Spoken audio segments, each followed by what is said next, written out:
We're now live. Great. Welcome, everyone. This is council meeting number 21, April 20th, 2021 at 6:30 p.m. Of course, we remain in pandemic times and are convening virtually, as has been the case for over a year now, with some occasional breaks. So thank you for managing your technology and being here with us this evening. Before we begin, just a couple of things to note. First, it's National Volunteer Appreciation Week. So I know all members of council wanted to ensure that we recognized the week. We know there are some tremendous volunteers in our community, and they've really adapted and innovated during these COVID times to continue to have a very strong presence. So we wanted to ensure that all members of the community who play a volunteer role, small or large, feel recognized and appreciated for their work. I know the municipality and various service organizations, including the newly renamed Kemptville Senior Services, North Grenville Senior Services, certainly is wanting to ensure all of its volunteers are duly recognized, given how much we depend on them, especially in these times. So happy Volunteer Appreciation Week. Secondly, in light of the fact that we are in a very, very unfortunate and severe third wave of COVID, council is coming together in partnership with the municipality and some local and regional mental health practitioners to host its first community mental health forum. And that's this Thursday at 7 p.m. It's obviously a virtual forum. This first forum, of which we hope there is a series, is focused specifically on supporting parents when it comes to the mental health of their children, school-age children specifically. So we are featuring a number of different frontline mental health practitioners from Leeds and Grenville Children's Mental Health, the Kemptville Stress Relief Center, another practitioner out of Canada who has a specialty in youth, as well as the Parents Lifeline of Eastern Ontario, which is a parent advocacy and support group. So for anyone who's watching or reporting on the meeting, we certainly encourage parents in this community and in neighboring communities to join us Thursday at 7 for our first community mental health forum, and it will be recorded for later viewing. So obviously 7 p.m. may not be ideal if you have smaller children who you have to put to bed at that hour. But nonetheless, it will be available for later viewing. So it's not a big deal if you can't participate, but if you want to watch it later, please do. Council colleagues, I feel like there might have been another announcement that someone wanted to make at this point in the meeting, or perhaps it was for later. I'm just looking at council colleagues. I don't see any hands. I'll assume it's for later. Okay, so then I don't see any hands. So with that, we'll go to a consideration of the agenda. The meeting is officially called to order. And of course, tonight's motion is that the council agenda for April 20th be approved as presented. I believe we don't have any revisions, Heather, to the agenda this evening. Is that right? Okay, so Councillors Barclay and Councillor Strachan, I see you both on my screen. Can I have you move in second? Thank you. I'll call the question unless there are comments or concerns about tonight's agenda. Councillor Sullivan, are you voting or are you making a, okay. I was gonna okay, so all in favor, just please raise your hands. Thank you. Thanks very much. We have an agenda this evening. And I'll go to disclosures of interest. County colleagues, council colleagues, I just saw county staff on the screen. Council colleagues, any disclosures of interest for this evening? All right, sounds good. So then we'll move straight to our first presentation this evening. And I have the pleasure, I think, of welcoming, I believe, 4 individuals from the counties here for what is I think a highly anticipated presentation on County Road 43. So I believe I am welcoming Mr. Brown, Mr. Guy, who's Manager of Engineering and Operations, the newly minted Mr. Rick Kester, Director of Public Works, as well as Arup Mukherjee, who is consultant to this project and formerly the Director of Public Works at the United Counties. So thank you, county colleagues, for joining us, and obviously for context for anyone who hasn't been up to speed. Obviously, important County Road 43 funding was announced last year in July, and that was a federal provincial funding grant through the Infrastructure Canada, Investing in Canada's Infrastructure Program, ICIP. So the money was secured that helped to enable the project, and I know our own municipal and county staff have been working hard, certainly, to advance the project. So we very much look forward to your presentation this evening. Mr. Brown, are you starting us off? Yes, I am, Your Worship, and thank you for the introduction. We're very happy to be here this evening. We're seeking your council's input and hopefully a decision on primarily 3 areas. One is the lighting, the type of lighting standards that you're seeking, as well as the landscaping and the pedestrian cyclist facilities. Mr. Mukherjee is going to do a presentation. He'll be able to show you some pictures and that sort of stuff of what we're looking at and getting your input. And then we're here to answer any questions you have. We're in the final stages of design, and we're hoping to get to tender later this year for this project. As far as timing, we have our doubts whether we may get in the ground this year. We did have to re-examine the project because of the bridge, where we've gone to 4-laning the bridge rather than twinning and using the existing bridge. So that's taken some time, and we also had to revisit the environmental assessment data.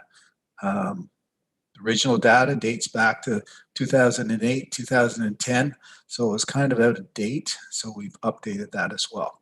So at this time, with your permission, I'll pass it over to Mr. Mukherjee to give the presentation.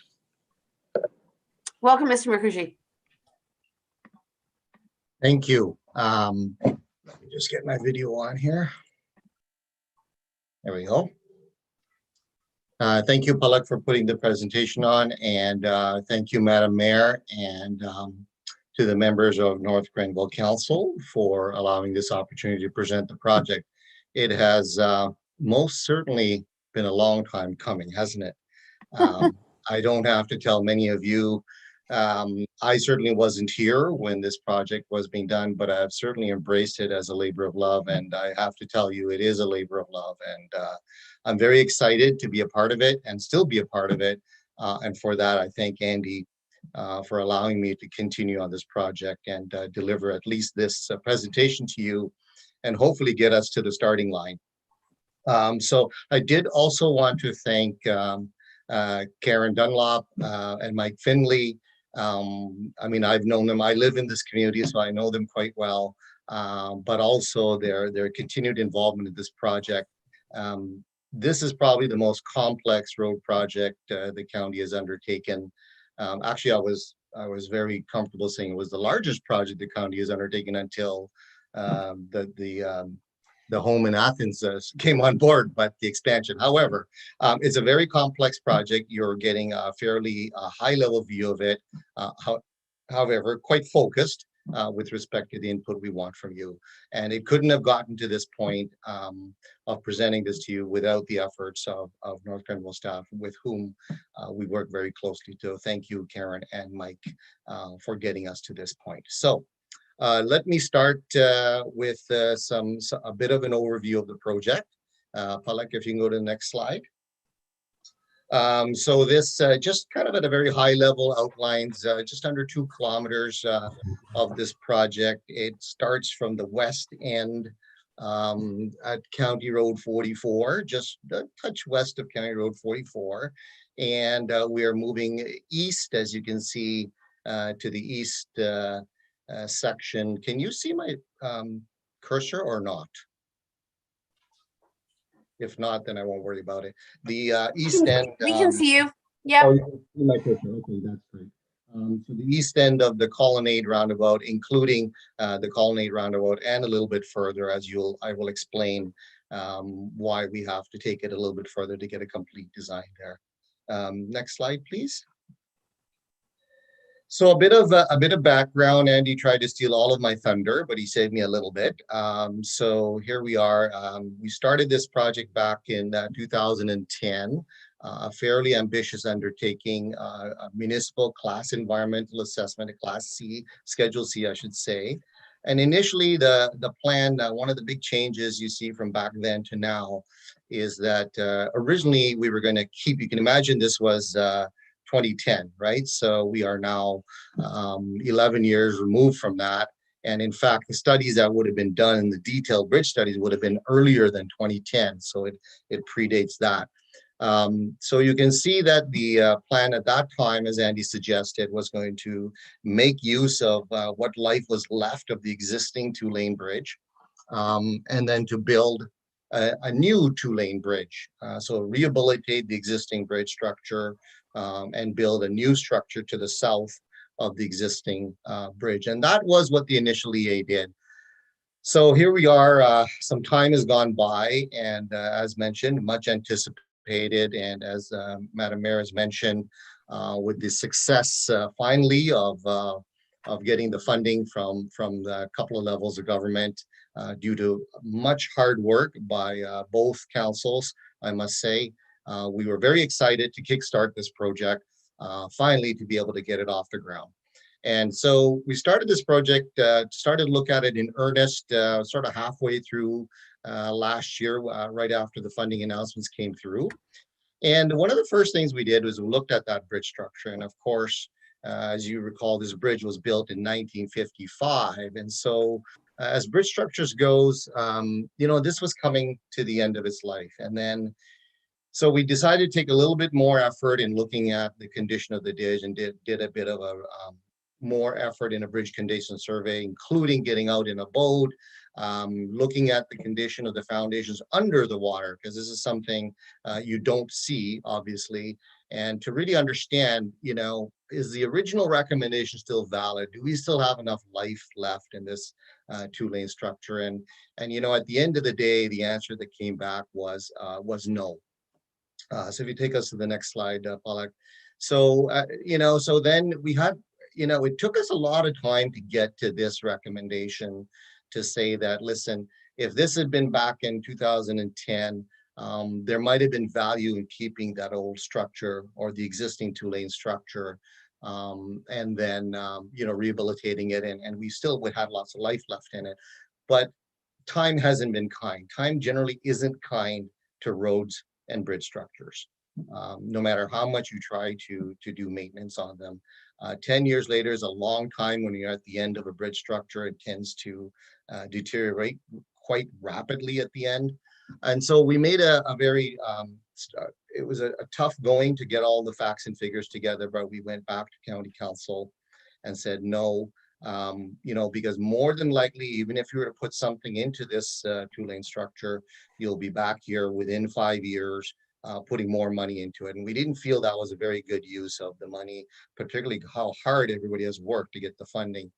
And so this was the opportunity. You were going to leverage the funding that you already had. This was the opportunity to, when we made the recommendation that no, let's build a brand new 4-lane bridge. Why would we want to come back and disrupt the community after they've enjoyed the new 4 lanes?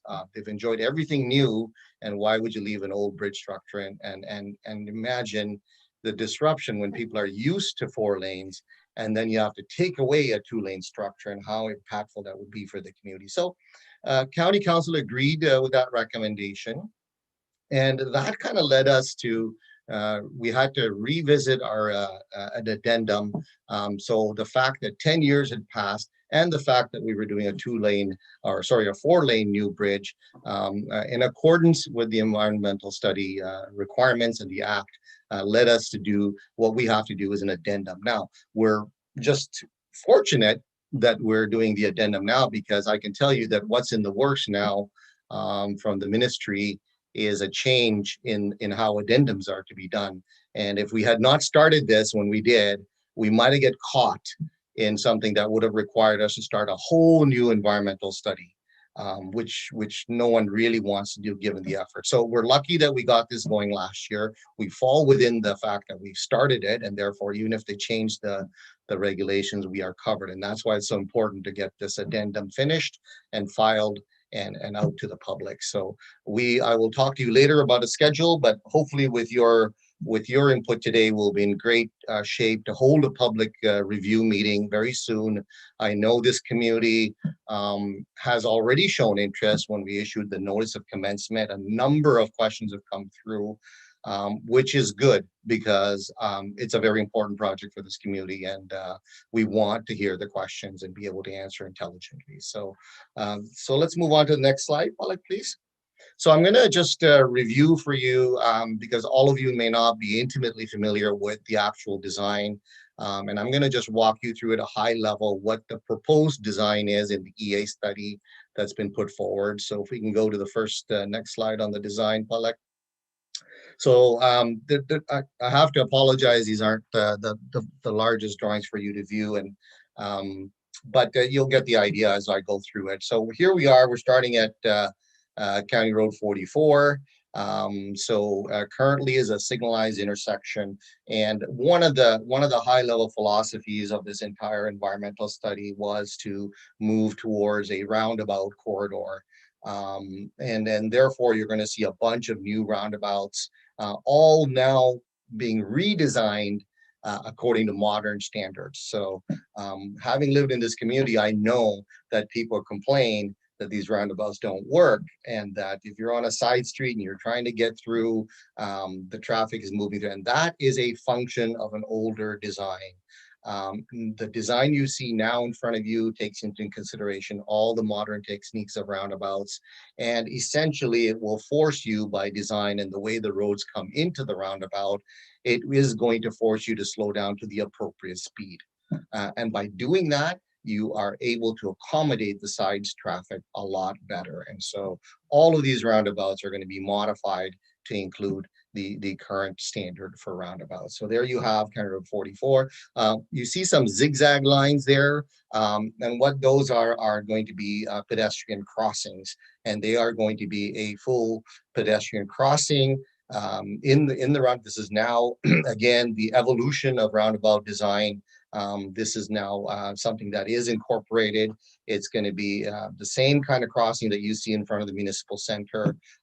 Pedestrians will be able to push a button, the lights will flash on top of the sign, and the pedestrian will have the ability to cross the road. And this has been done. It's not a brand new thing. It's not something that's being researched. It is done in many municipalities and is a common design now. Because that has been one of the criticisms of roundabouts, is that they don't handle pedestrians very well. But this is a way to incorporate that facility into a roundabout. And Mr. Mukherjee, if I might, not to interrupt your presentation, but just to add clarity.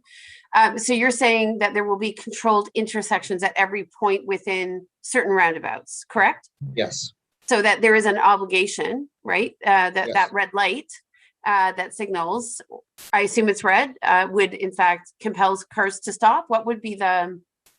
Yeah, so it's not a red light. It's again the same kind of device that you have in front of the municipal center, the same one that you have at Concession Road. So it's the flashing indicators, right. And again, that advises the motorist that there is a pedestrian, and then the pedestrian has the right of way to cross the road.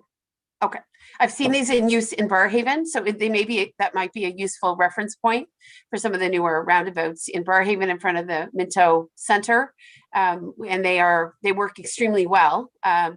In fact, one could argue they're almost safer than some of the traditional crosswalks where you're having to go through two lanes. In this case, it can be very controlled. So I appreciated just having that direct experience with a couple of the newer ones in Ottawa. Yeah, and Madam Mayor, I want to add to your point about safety. This is one of the most important sort of benefits of a roundabout. They, as you are aware, they're as many of council members are aware, they are in existence in a number of parts of this world. Certainly started in England, but they have taken off throughout the United States, and frankly, and locally throughout Ottawa, you see them. And actually, the region of Waterloo has in upwards of 50 roundabouts in play, and now MTO has a number of them at off ramps. So they are becoming more common. So one of the safety features of roundabouts is that they have been shown to reduce personal injury collisions by almost 70, just under 80%. And this is not insignificant. That's a very important statistic. And it's proven based on data and surveys undertaken through all of these roundabouts. And the reason for that is a typical signalized intersection has the order of magnitude of approximately 48 conflict points. So for example, if you're turning left and you have a vehicle coming straight through, you're turning left, you have a pedestrian across the traffic from you. You're turning right, you have a pedestrian conflict. I can go through all the movements, but at the end of the day, a signalized intersection versus a roundabout has 21 conflict points. And even those conflict points, at best case, are like a side swipe type action. And the pedestrian only has to worry about traffic coming from one direction. And so we've got these zigzags because the pedestrian can get onto a median and then walk towards traffic before making the next crossing. So this is the kind of design we're implementing, safer for motorists, safer for pedestrians. I know this community had different perspectives about roundabouts at the one at South Gore. I'm well aware of that, but we as professionals keep promoting what some of the benefits are, and that's why you're going to see roundabouts. And I think when you look at this intersection, which is one of your largest intersections, and the number of lanes and turning movements and advanced signals, you'll understand how life gets a lot simpler with a roundabout. So let's move to the next slide. Oh, sorry, Mayor. I'm so sorry, Mr. Mukherjee. I do think without the benefit of having been through a better designed one, it's hard to get your head around. So I think we'll likely get some questions from the community, and I appreciate your insight and expertise. And perhaps there's a video out there somewhere that kind of shows what it's like to navigate, again, a really well-designed roundabout where you have those intersection controls, but we can get to that later. We will, and then we'll make that a feature or a public information center, because I think we owe the public a better explanation of how these things work. So good, excellent point, Madam Mayor. So let's move on to the next slide. So then this is here, we are now at the Shoppers Drug Mart. Again, this is when I was employed at the counties, an ongoing source of concern for pedestrians. As you know, the high school is right there. And there's a constant flow of kids, certainly at lunchtime, heading over to grab their pizza and fries and back. And so this is an important intersection. You can see the pedestrian crossings marked there. That is certainly something we recognize as an important part of this community, and that will be built into the roundabout at this location. This is Shoppers Drug Mart location. Next slide. So as we move east, this is, I showed this to you for a reason. This is sort of like a long stretch between Anniversary Way and the Shoppers Drug Mart. King Street is just a little bit to your left there with the Dairy Barn. And if we can go to the next slide. So we actually have a two-way center left turn lane design here. And the reason for that is we have a number of businesses here, and in some places we're not able, we need to have a median because of the safety of roundabouts and how movements occur between them. And if the roundabouts are close enough, people can turn right, go to the next roundabout, turn around and go left. So that is one of the great features of designing a roundabout corridor, is that you don't have to have left turns, because left turns are one of the main reasons why there's so many collisions. With people trying to judge the traffic coming opposite you, and with 4 lanes, that gets more and more of a challenge. So in this section, though, we have a number of driveways. So you can see here in the middle, that's a center two-way left turn lane and not a median. And if we can show the next slide, we have a little rendering to kind of give you an idea. So there you go. Just west of the Dairy Barn, looking east, you can see the center two-way left turn lane, and then the cycling facility that we've proposed here in front of you on the left side, and another one on the right side. So north side, south side facilities, and a little bit of green space, which again, we'll get to in the presentation for all of you. So moving on. And Mr. Mukherjee, what's just, if you can help me understand this question actually was brought to my attention by a resident prior to your presentation this evening.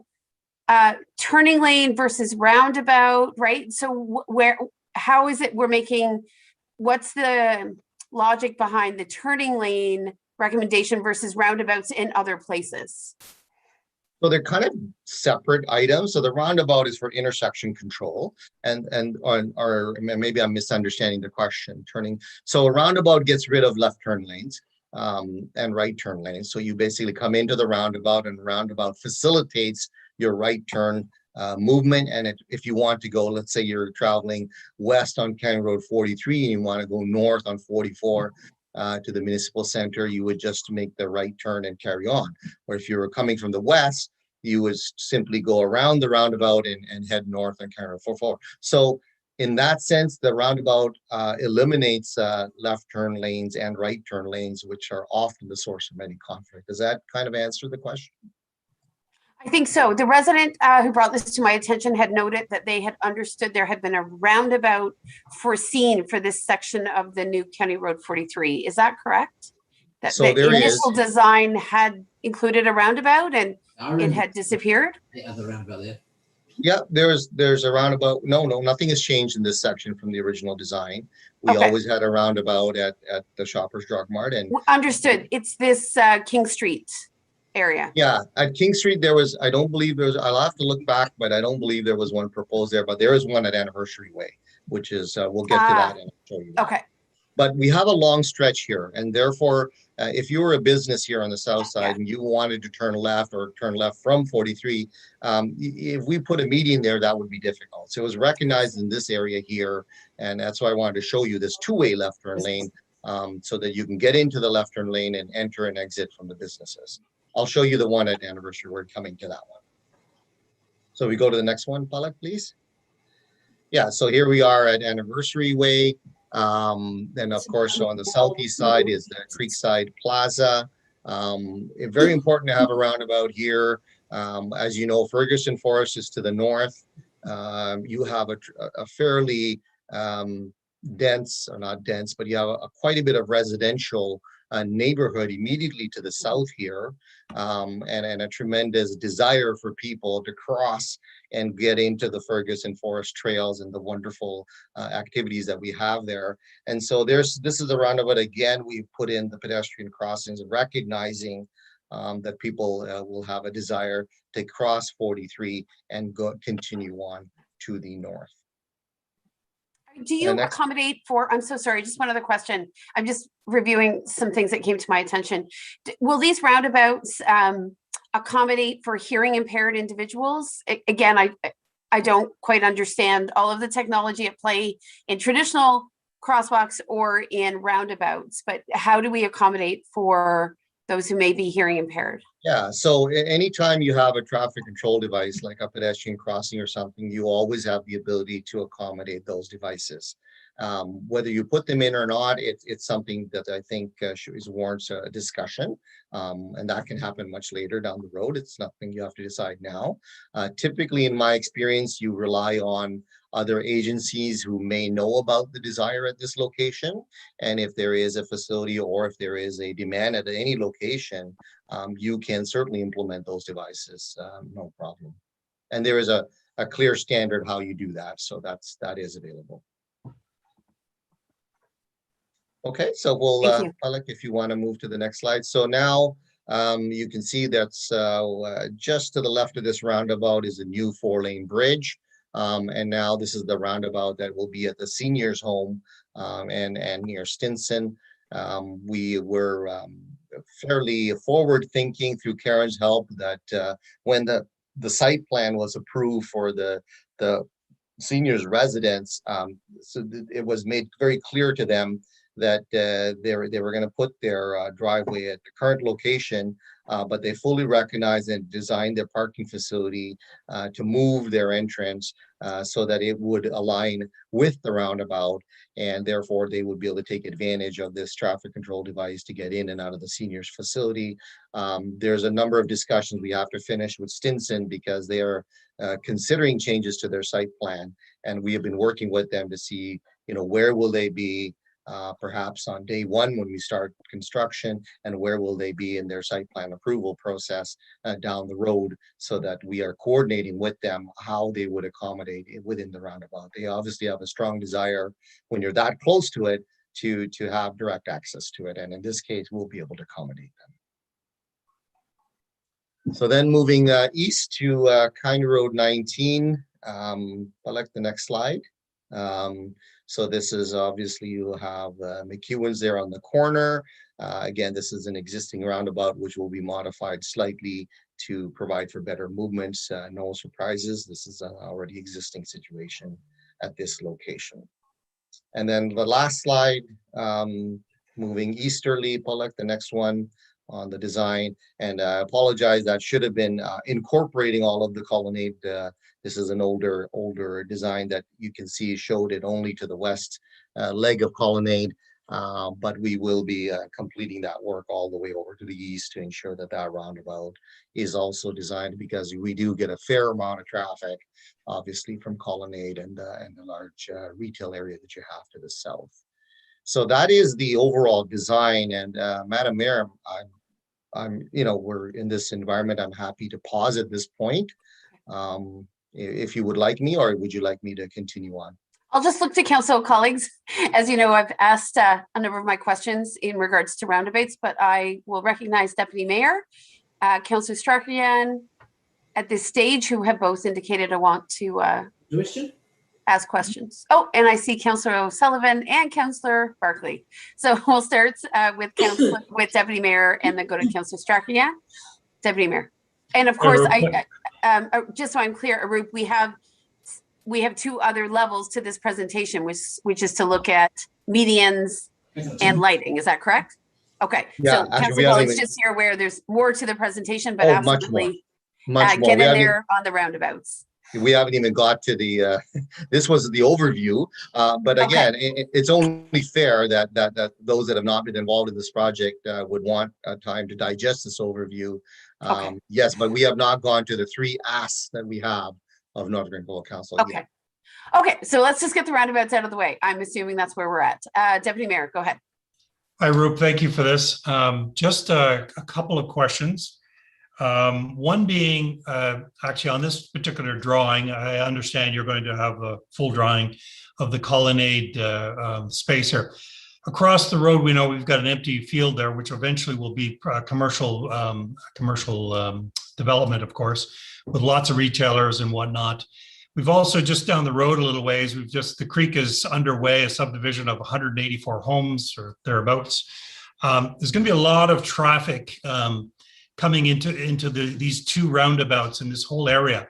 Has that been taken into consideration? That's my first question. My second question, I'll give them together, is I noticed the on the north side, and this drawing shows it, that the MUP doesn't continue all the way to the west. Is that for a reason, or is that just missing in the drawing?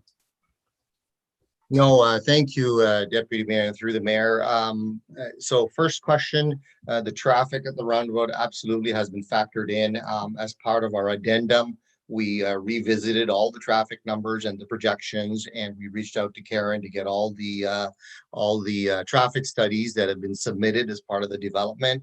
Plus, we add growth factors, recognizing the growth of traffic in this area based on the planned growth in North Grenville. And so the quick answer to your question is yes, they have been factored in, and all of the roundabouts have been tested in terms of their capacity to handle that volume, and the answer is they are fully capable.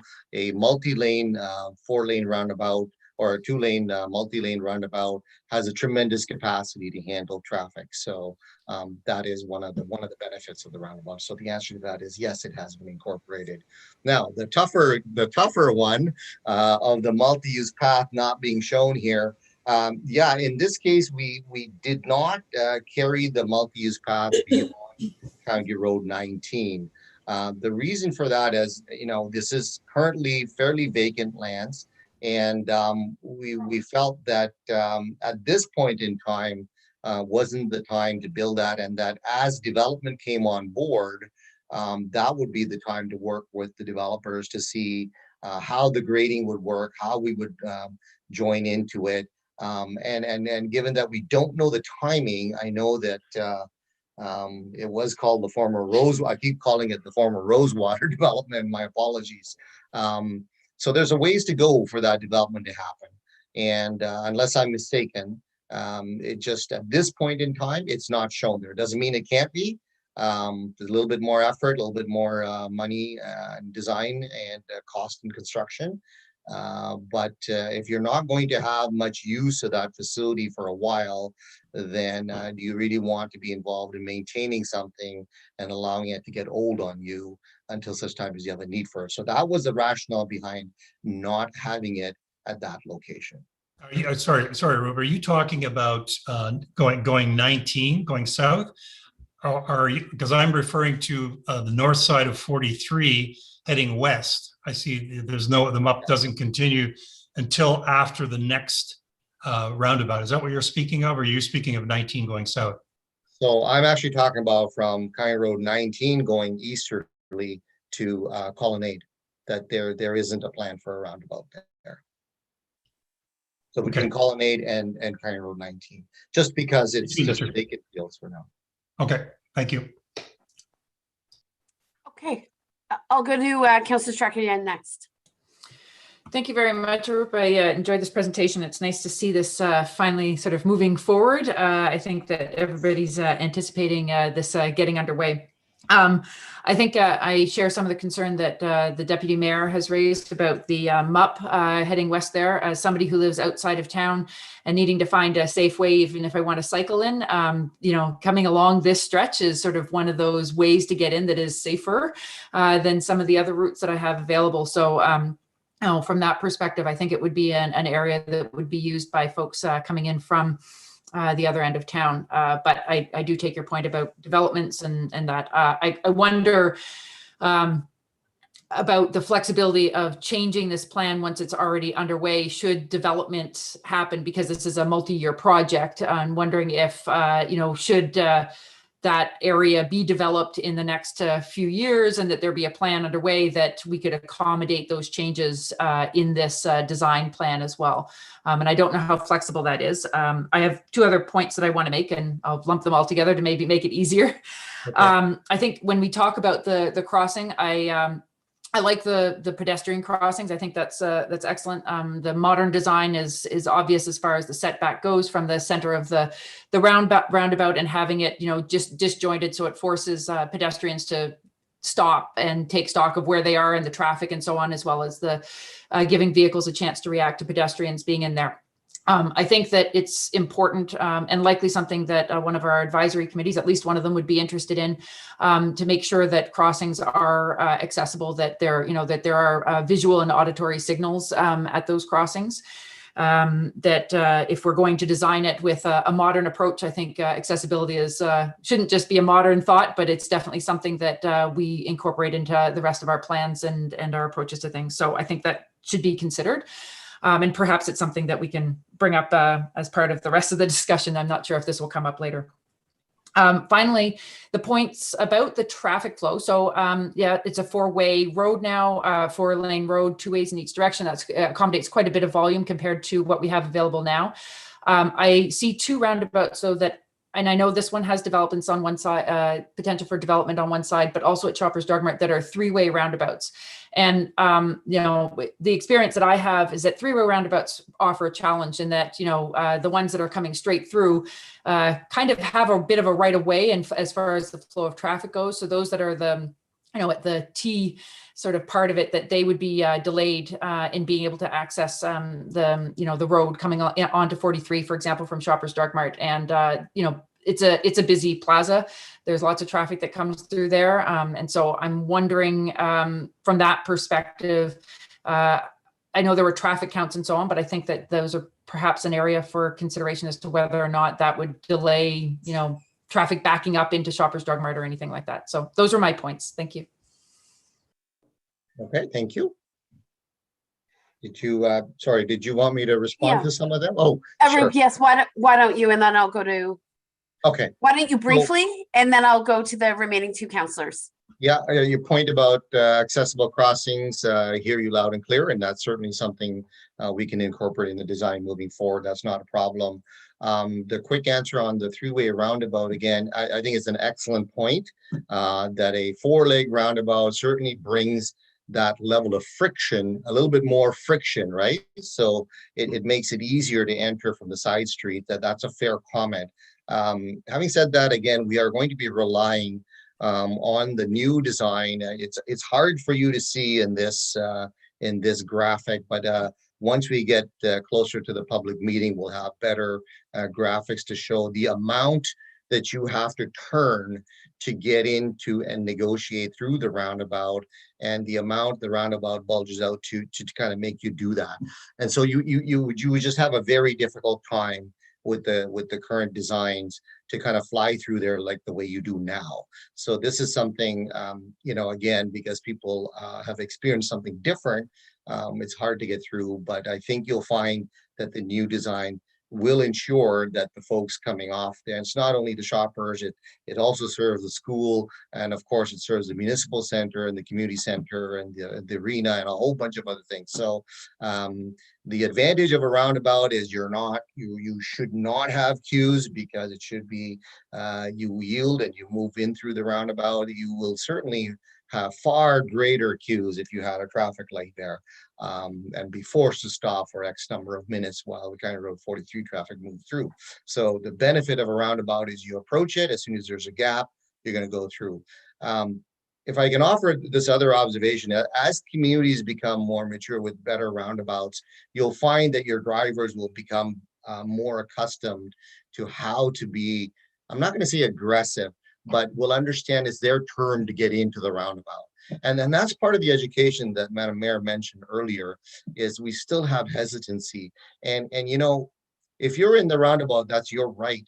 But if you're not in the roundabout, you have to yield, right? So that's how it works. And I think those factors will help make the three ways continue to be effective. Yeah, and I think that the education piece that was offered by the consultants previously about the proposed roundabout at County Road 22, I think that the information that was passed on then was effective, because I think a lot of folks weren't aware of the safety considerations and the big differences between the lit intersections versus a roundabout. So I think communication like that will be important throughout. And certainly I think it's there's a way to go to convince folks, but I don't think it's impossible. So thank you very much for answering my questions. Thank you, Councillor Strachian. I'll go to Councillors Barclay and O'Sullivan, and maybe I'll take both sets of questions, and Arup, then you can answer both at the same time, just because I know you have more coming and we have another delegation. So Councillor Barclay, go ahead. Thank you, Mr. Mukherjee. My question concerns the boulevard that we're trying to create, boulevard feeling, to slow down traffic, and hopefully people will turn to the left into some of those business establishments. But that section of the road is completely devoid of any kind of median. There seems to be an opportunity to turn left at every inch of that section from, I guess, Anniversary Way to St. Mike's. I'm just wondering if there's an opportunity to have some island, some median in that section of the road. It would sort of reinforce that boulevard idea. I don't know if we need a complete left turn lane throughout that whole stretch. Certainly not in front of the cemetery, I don't think. I'm just a little concerned that that's, you know, even the graphic that you showed, it's sort of 5 lanes of asphalt that sort of takes away from this boulevard idea. So I'm wondering if there's any consideration for having some section of it median, you know, that would be landscaped, hopefully. And that's my question. Okay, I know we'll get into that later, but and I'll go to Councillor Sullivan, and then I'll let Mr. Mukherjee respond. Councillor Sullivan. Okay, thank you. And thank you, Arup, for that presentation. It's very exciting to see this finally getting close. One of my questions, I think the crosswalk design is very good. I have some experience living in New Zealand and driving where there's tons and tons and tons of roundabouts, like way more than stoplights. So when you push the button for the crosswalk signal, will it just get you like as far as the median off across the first 2 lanes, so that the traffic on both sides doesn't have to stop at the same time? So when you get to the middle, then it would be synced so that you could then cross the next 2 and the traffic wouldn't have to stop on both sides unnecessarily. Yeah, so wherever we have a median that's wide enough, because again, you have to look at how much median there is. Wherever it's possible, we are going to have that two-step crossing that you just described. And you're Okay. absolutely right. It will be 2 stages of crossing. Okay. And it actually forces you to zigzag and face it. We may not have that luxury on every single leg, but I think for the most part on the legs where we anticipate a fair amount of pedestrian traffic, and particularly if you're crossing County Road 43, that will provide that opportunity. Well, and I think if kids are crossing 43 with bicycles, that they would be taught to get off and use the crosswalk and walk their bike to the middle and then go the next leg of the way. Because I think riding a bike around a roundabout is a little dicey, and for kids especially. So anyway, I like that opportunity that you go halfway and then you wait and carry on. So thank you for that. My next question then is, when you get to the roundabout at Colonnade and you're heading east, so the next intersection will be traffic lights, correct? No more roundabouts. Once you get to that 416 on-ramp, off-ramp, that'll be a light? That's correct. And the ministry went through their own environmental study, and Karen was a part of that as well. Then they did evaluate whether they were going to put roundabouts there. And then, they came to the conclusion that traffic lights would serve them better in the current condition that they have there. So you're right. Unfortunately, we lose that continuity. It's not our jurisdiction. It's fully MPO's decision, and that's currently where they landed, is 2 traffic lights on either of the approach ramps. Okay, thank you. Next question is, do these roundabouts, will they accommodate the dual length tractor trailers? Yes. Yes. All roundabouts are designed, they have a concrete apron. So when these trucks make the turn, what happens is their back wheels track a little further to the inside. And all of these roundabouts will be designed because County Road 43 is a main artery, not only through North Grenville, but frankly, it's a major transportation route all the way through Stormont, Dundas, Glengarry, and because we would deal with permit approvals constantly on this. So we had to make sure that, we continue to allow that activity. Okay, thanks. And then my very last one, when you were talking about the roundabout at County Road 19, not the one that's up on the screen right now, but the one on County Road 19, when you're going down 19 north towards the new subdivision of the Creek, where there's going to be, I believe, 180 homes in there, there is a multi-use path down there on the west side. West side, yep. But there's no multi-use path on County Road 19 coming down towards Wellington Road, for example, and there's going to be 84 apartment units in there. So that's going to be a bit of an issue. And I understand you've done good traffic studies and projections, and that hopefully it'll all handle all this increased traffic between those 2 new residential developments. But I just wondered, if there's more traffic on 43, do we have that issue of backing up on 19? So let me just understand. So you're stealing a bit of my thunder, because there's a slide later on where we're going to talk about finishing that connection. Actually, Palak, if you go up one slide, I think. I can wait. Okay. Yeah. I'll answer that. Well, we're going to come to, yeah. So actually, this is the next slide, but I'm going to answer Councillor Barclay's question before I forget please. it. Yes, go. And then we'll move on here. Because so the answer to Councillor Barclay is, I think it's a fair comment. We have a fairly long stretch of, you might call it, sterile section, frankly, with 5 lanes of asphalt. And certainly I think there's an opportunity to put something green in across the cemetery frontage. The challenge will be between King Street and Shoppers. All those businesses on the south side are fairly close, and they have a number of driveways. So if we were to put a median in there, they would have to go a fair distance in order. So in other words, if you came out of one of those businesses and you wanted to go left, you would have to go travel right east all the way to Anniversary Way, go around the roundabout and then head west. And the same thing, if you were trying to turn left into one of those businesses, you would have a challenge because you would have to essentially go to the Shoppers Drug Mart roundabout, turn around and come back and go. So for that reason, from an economic impact point of view, we felt that, but we can most certainly look at shortening it. And I think certainly add some more green space across the cemetery lands until we get to the part that we need to keep it at 5 lanes. I hope that kind of provides a quick response to that. Yeah, I think providing access to those businesses is key. I don't want to take away from that, but certainly if you can accommodate more green space, especially in front of the cemetery, I think Okay. it just add to the look and feel of that boulevard. Yes, I think we can do that fairly easily.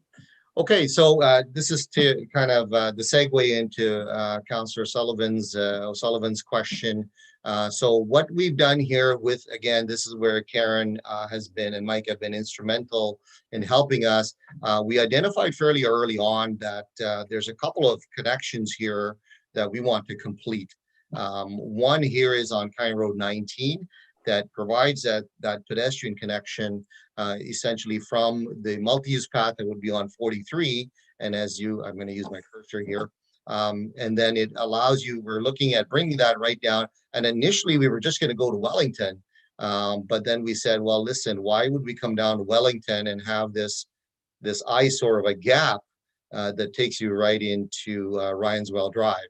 And as all of you know, you have your pedestrian path that comes along, or not pedestrian, you have a trail that comes along here and it ends awkwardly at this location.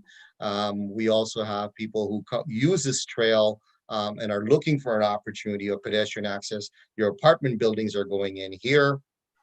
And then why would we leave this unconnected? Because I don't know when in the future, but at some point we are going to be looking at signalizing rises. And don't jump on me as to when that's going to happen. I'm not at the county anymore, but it is a 4-way stop today. It's functioning well, but there's going to come a time when this is going to need to go to a signalized intersection, which will sort of complete this connection for people to get, right now they cut across some, I don't even know who owns this thing around the back of the car wash. I have no idea who it is, but it is handy. People get to here. But then when we fix this up with a signal here, you'll be able to formally get to here, walk down the multi-use path properly, being on a proper public right-of-way, get to the signals at Ryans-Well Drive and cross over to all of the amenities you have here. So that's what's being planned here. And just to finish, I didn't show it, but Councillor Sullivan also mentioned the development up here, the creek. I think it's Urban, I can't remember the name of the outfit. They've already built the multi-use path up to just north of the McEwen gas station, and there's a small gap there. We will be closing that gap off as part of the construction and reconstruction of this roundabout at County Road 19. So in the end, you'll have a full connection from the north, right from that development down, bringing people into this pathway. And then I know Councillor Strachan talked about, and some of you have been talking about on the north side, but keep in mind, there will be a multi-use path on the south side, and the benefit of that, it is 2-way. So the south side will not be underserviced for anybody coming into town. They can come across the south side. It's just until you get something happen. And Councillor Strachan, I didn't forget your question. The good news is we will be engineering these boulevards to be ready.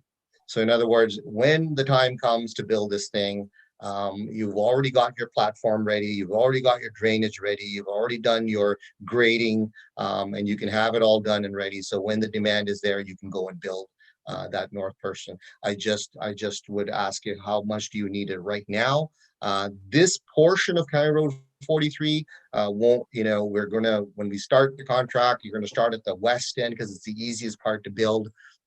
Because you're basically building on the north side of the existing road, fairly open. So it might take a couple of years before you get to this part. So you do have a bit of time to see how the development, how fast it comes on board. And if there's an opportunity, you can absolutely incorporate it as part of that. The other one is at Colonnade as well. Again, we wanted to finish this link into this amenity area. So if you're riding your bicycle along here and you want to get into this area or you're walking, we're going to finish this connection. Again, this is thanks to Karen's input. And as you know, once this is obviously not to scale. This is just for just showing you generally. We've built this multi-use path, and as you know, you have a sidewalk on the south side of this driveway, bringing you back in to this facility. So there's two major, I would consider the pedestrian multi-use path links that will bring you down into both of these areas. So that we'll move. I'll keep moving on because I did hear from Madam Mayor that you have another delegation, and I understand your desire to ask questions, and I can be here all night talking to you folks, but I know council has other business, so I'll keep going until I hear further Yes. questions. Madam Mayor, please interject if any members of council would have to ask. So Palak, if you can carry on. We're now going to get into the sort of the questions that we need to input from. So the design is almost complete. There's three key areas. We mentioned cycling, pedestrian facilities, landscape and urban design, and streetlights that we are seeking direction. Now, you do have a report that will come up later on in your agenda where Karen has brought forward a report with her recommendations. So that will be your tool through which to make your decision and provide direction. And I hope you will be able to do that tonight. Next slide, Palak. So just to back up, the original ESR, and again, keep in mind, this was done more than 10 years ago, going on 12 years ago, when what the proposal was what they called a cycle track and a 2-meter sidewalk. And that was a one directional. And, that's a tough thing. That's just not something is done any time now. We tend to move more towards multi-use paths. And this is what was proposed. So if we can show the next slide, I'll show you on a cross-section view what this means. And I'll be honest with you, in my professional opinion, this is not a great design in the sense that, you had this one-way facility on one side and another one on this side of the cycle track. And you can see it was adjacent to the curb, nowhere for snow storage. And when you're widening County Road 43, you're going to need room for snow storage on this boulevard. And not to mention the proximity of the cyclist to the curb and the moving vehicles and the trucks is something that's not the best design. And the fact that it's one way would mean that if you were traveling in one direction and you had to go to another direction, you would be forced to cross the road. A very difficult and challenging design, I believe. So when we looked at this, if we can go to the next slide, Palak. When we looked at this, so the cost of doing what was proposed more than 12 years ago is $1.2 million. But we looked at this differently last year. Next slide, please. We said, actually, we were, at that time we were seeking funding. There was questions from the provincial government about, the cost of the project and what were the opportunities to reduce the cost. And the previous council had asked for alternative boulevard options, recognizing that they wanted to move to something a little bit more current in its thinking. And so we reviewed these facilities, and we really felt that a majority of the residential properties are on the south side. And so if you put in a one-way cycle track, it would mean that if you came out of any of those residential properties and wanted to go the other direction, you would be forced to cross the road.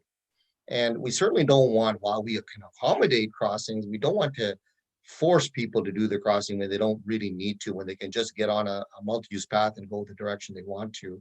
And given the high recreational use of that, we felt that a two-way multi-use path, and we struggled with the decision of whether we do it on both sides, but ultimately landed on the fact that, no, let's just finish this. In the built-up area of town, let's just get this done and allow the public, while we're doing construction, while you're finishing, let's get it done. And we recommended the two-way facility on both sides. So if we go into the next slide, you will see, this is a little difficult to see, but here's your median, Councillor Barkley, that you had suggested in one section, and then you have about 1.5 meters of boulevard space there, which really is needed from a snow storage point of view. When you're plowing 4 lanes, You have to have a place to store the snow. As you know, there are many parts of town and downtown where we don't have that luxury, and you certainly don't want to be without that on an arterial road, on a major thoroughfare like County Road 43. So offers that snow storage. It provides that buffer between the recreational users on both sides, and these will be 2 directional. So if you want to go east or west on your bicycle, there's a center yellow line, and you can, or walk, and you can go in either direction. So if we show the next slide, it's kind of a repeat of the previous one, but in this case, Councilor Barclay, you can see the green space there, whether we do that here or not. This is near Stinson, I believe. You're starting to see a lot more green space breaking up the asphalt. As much as us engineers, we love our asphalt, trust me, but here we're starting to break it up a bit, and we're going to get into some of these median treatments a little bit later on. So this is the vision that we're moving towards, is breaking up this asphalt in pieces so that it doesn't look like a continuous monolithic asphalt piece. Next slide. So here's where the rubber hits the road, so to speak, and I think this is a win-win. That's my recommendation. We actually save a fair amount of money doing something that is a bit older, really doesn't serve the mobility of the people, provides the greatest flexibility here with a multi-use pathway, and turns out to be a much cheaper option because you're not doing concrete, right? You're doing asphalt multi-use pathways, which are much, much easier to maintain. They don't deteriorate like a roadway because you're not putting the heavy volumes of traffic on an asphalt pathway that you are doing on a roadway. So I do see, so Arup, just conscious of time, I do see Deputy Mayor, so I will recognize him. But I think the decision-making colleagues can be deferred to our report under Karen's, Karen's further presentation as part of the Public Works agenda later this evening. But I'm just conscious of another delegation for which there are 3 presenters on human trafficking that we also need to accommodate this evening. So I'll recognize Deputy Mayor quickly on this one. Go ahead. Yeah, just quicker, Roop, that number, that 1.2 million is a 10, 11-year-old number, right? So the savings is, it's not, that's today's number? That's the current number. Okay, today's dollars. Okay, thank you. Yeah. All right. So carry on, Mr. Mukherjee, please. Yes, Madam Mayor, I will speed up a little bit. This is not particularly difficult, the next few slides, but if you move on. So that's, and again, I'm just here to present the options. You will consider them in Karen's report. Now we're going to get into landscaping. So now those green spaces you saw in this case, in this option 1, which is grass only. So if we move, and there's your cost, I won't belabor the numbers for you. They're all there in front of you for consideration in your report. So that option there, if we move to the next slide, there's a kind of a visual showing you what you've seen before. So not a whole lot of surprise there. If we move to the next slide, the next one, you're upgrading a little bit more, from economy up to the maybe premium economy now, and a little bit more, but relatively speaking, relatively small numbers here. And you're moving to the vision. If we can show the next slide, Palak, it's right there. So we were able to find some examples. So a little bit of trees now spaced out in the greenery to provide a little bit more animation to your boulevards. And then if we move to the next option, you add trees. You're now adding some shrubbery. If we show the next slide, Palak, you'll see this example where you're starting to fill in between the trees and to give yourself more of a buffer. That's the next level of upgrade. And then the last one, I threw it in there. Palak, next slide, if you go, the most expensive option, and I'm sure this is probably not attractive to anybody, but we'll show it anyways. Next slide, Palak, is a concrete median. In some urban areas, people love this in short sections because you can do decorative concrete and things like that, but you are looking at fairly long sections of median, and this would certainly be very stark for you, not to mention how expensive it would be for you. So on the conclusion on the landscaping on the next slide, I believe, oops, did we miss one slide? Okay, no, I think we showed all the costs. No, carry on, we'll carry on. So the last element is street lighting, and this is the only slide I have for it. Not the best picture, but if you go with the conventional lighting, this is on the right-hand side of your picture is sort of the conventional lighting, and what's been proposed is the decorative. So on the left-hand side, you see the pedestrian level lighting. And so what would happen is the county lighting would remain at this high level because you have to kind of illuminate the entire roadway. You need the height, but you can see on the back end of this, you can put the decorative lighting on each of the major poles, and in between those major poles, you would have another pedestrian level lighting. So it would be a continuous streak of pedestrian level lighting for people using the multi-use path. And there you can see the difference in cost of doing that. And that brings me, I think, to the summary page, Paulette, next page. So those are your options, 680 versus 1.2 for the cycle track, landscaping, graduated set of numbers. Believe Karen has suggested grass and trees. I believe most of the practitioners here have suggested going to a multi-use path, offering the greatest flexibility. And then the street lights, I believe Karen has recommended the decorative to get you the full picture that you want. And so let's move to the next slide. So next, what's up next is hopefully with your decision today, we don't want to go to the public unless council has had their input and directed us. We will move to an open house as soon as you give us our decision. We want to move forward, review all the comments that have been suggested today. We want to publish our addendum. Again, we want to get on with that sort of formal bit of work, file the addendum. This is incorrect. We need 30 days plus another 30 days for the ministry to review it. And then you can see there's a fair bit of work for us to get to the tender stage. We want to tender near the end of this year, when contractors will be hungry to start the work next year. We can't go much earlier than that because we have property locations, acquisitions. We still have to finish the design. We're awaiting a number of permits from regulatory agencies. And so technically we could not start unless we had those permits. So the fall would be the right time to start. We still have utilities to move out of the way. So if you're looking, the public's looking, we will have work underway. It'll just be related to utility relocations and some grading that we have to do. But we're all set up.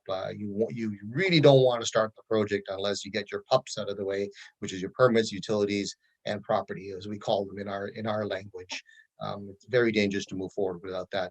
And if I can just belabor council a little bit, I know Karen has mentioned it in her report. There is a very direct correlation between your decision today, a set of dominoes in terms of timelines, because we need your approval to move forward to the public meeting. And only after we've done the public meeting can we file the addendum. And then we have 60 days, 30 days of public review, 30 days of ministry review, 60 days there, which all has to be done and approved before we can put a shovel in the ground for any activity, including utilities. So I don't want to back up the numbers for you too much, but this is an important meeting, and I implore you to consult. And you've asked a lot of questions of us today or at this delegation, but you'll go through it more thoroughly. And I do ask if you can respectfully try to come to a decision tonight so that we can move forward with those dominoes of timelines. I think that's this last slide, Palak, if you want to check. I think we're done. Madam Mayor, sorry it took a long time, but some very worthwhile discussion, I think. For sure.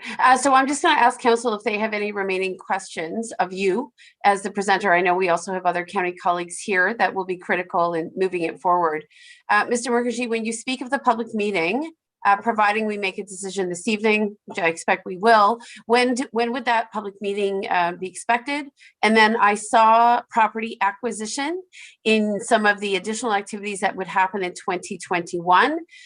Any sense of how much property would need to be acquired? I know as development has happened around County Road 43, some property has been retained by the municipality, but what are we looking at? And finally, that leads me to my final question is, many businesses in our community have asked when construction begins, right? Not utility relocates, but the actual construction.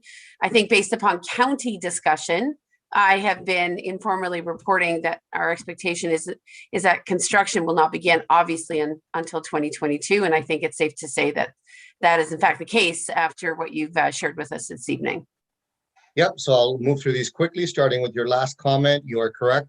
Main line construction is not anticipated till 2022. And the bridge first, is that the case as discussed at counties? The bridge will be one of the first things we will start with. And the good thing about bridges is we can build half a bridge, keeping the existing 2-lane bridge in operation, so no impact to the traffic flow. Once you build half of that bridge, you shift the traffic to that half of the bridge, and then you build the rest of the other bridge. So that's what's great when you build a brand new bridge, you can do that. So that, again, we're going to tender hopefully before the end of the year, probably start in the fall. We want to go through what's called a pre-qualification process, because we want to make sure we get those big contractors who have done this kind of complex work on board. So that'll happen near the end of this year, main construction in 2022, including the bridge, which we had kind of hoped something could start this fall, but it's unlikely. It'll probably have to wait till various fish timing windows allow us to get into the water to do the work. So that's the answer on the timing. Construction, I think that answers the construction timing, sorry.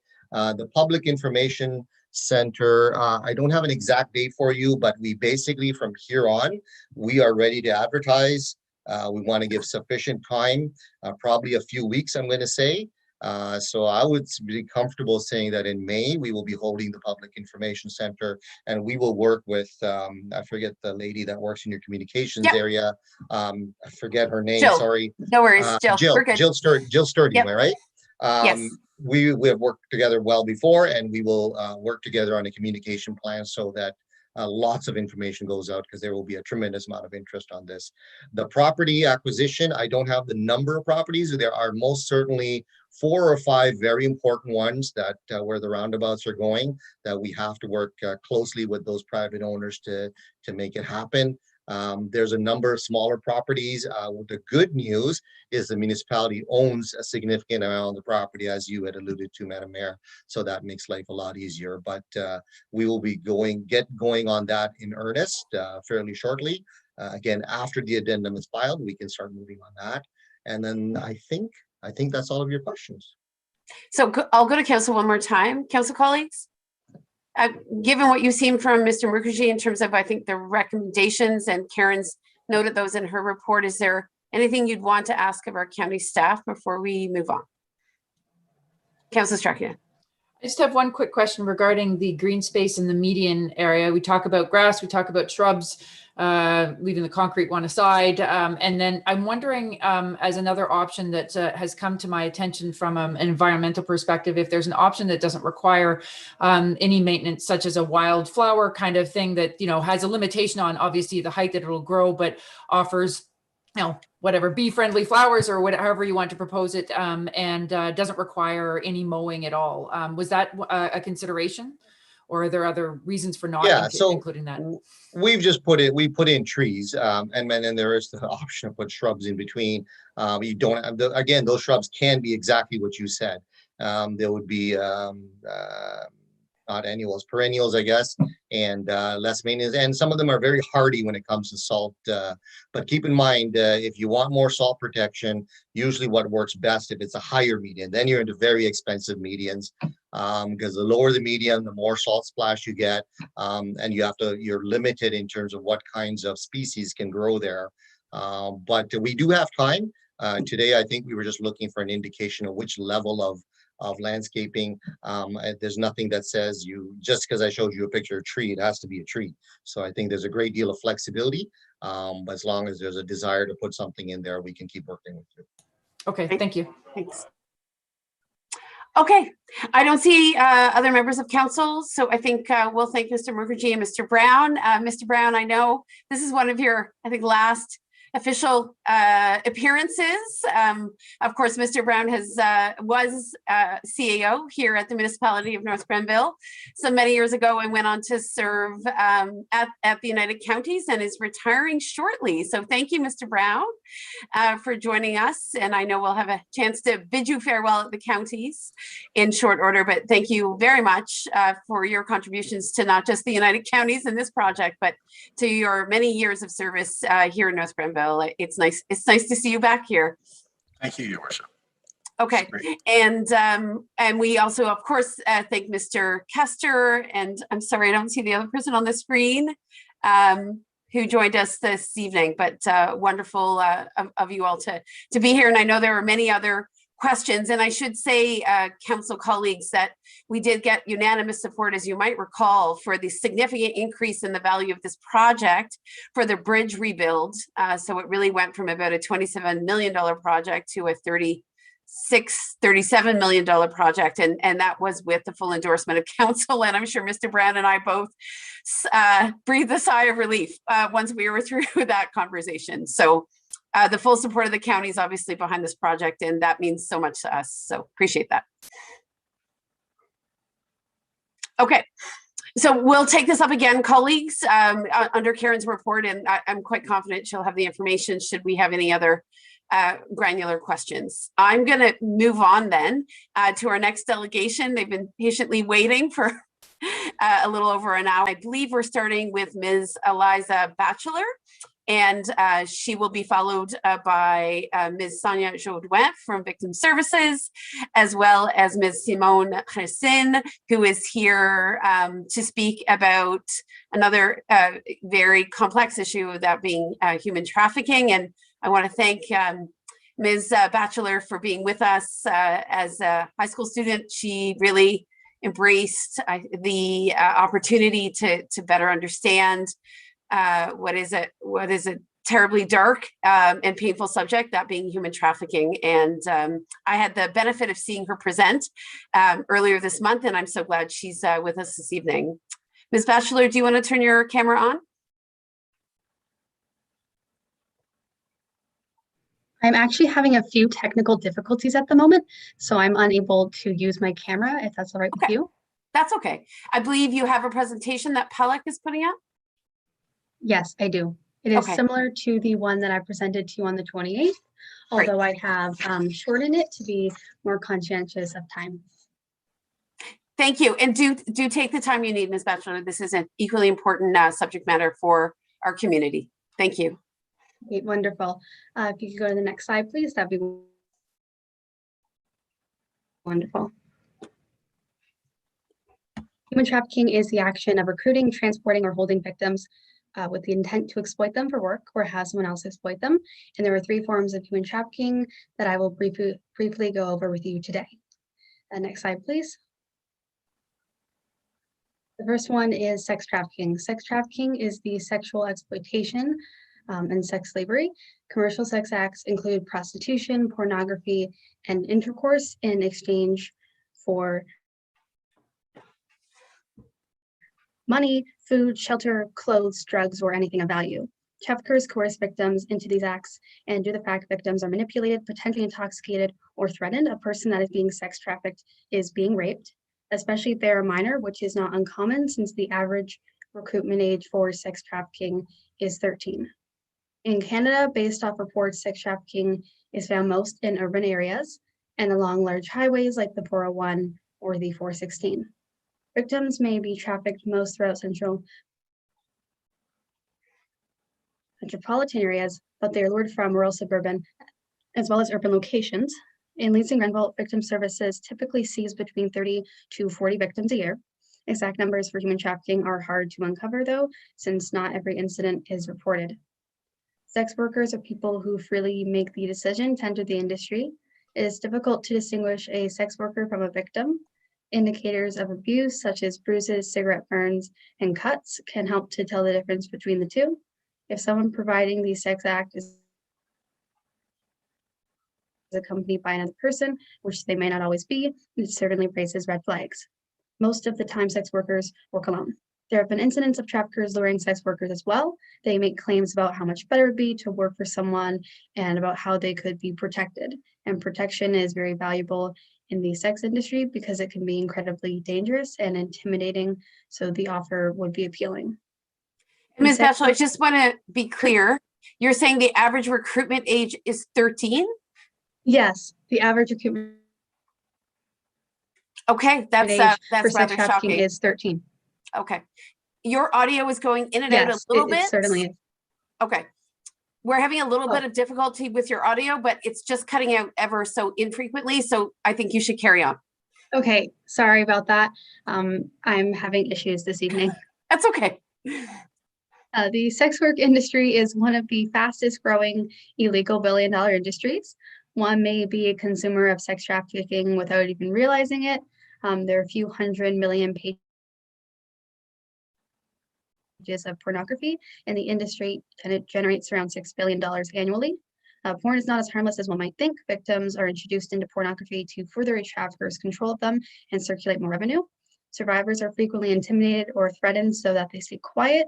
And additionally, traffickers form trauma bonds with their victims, so they feel as though they would be betraying the person they feel most connected to if they speak up.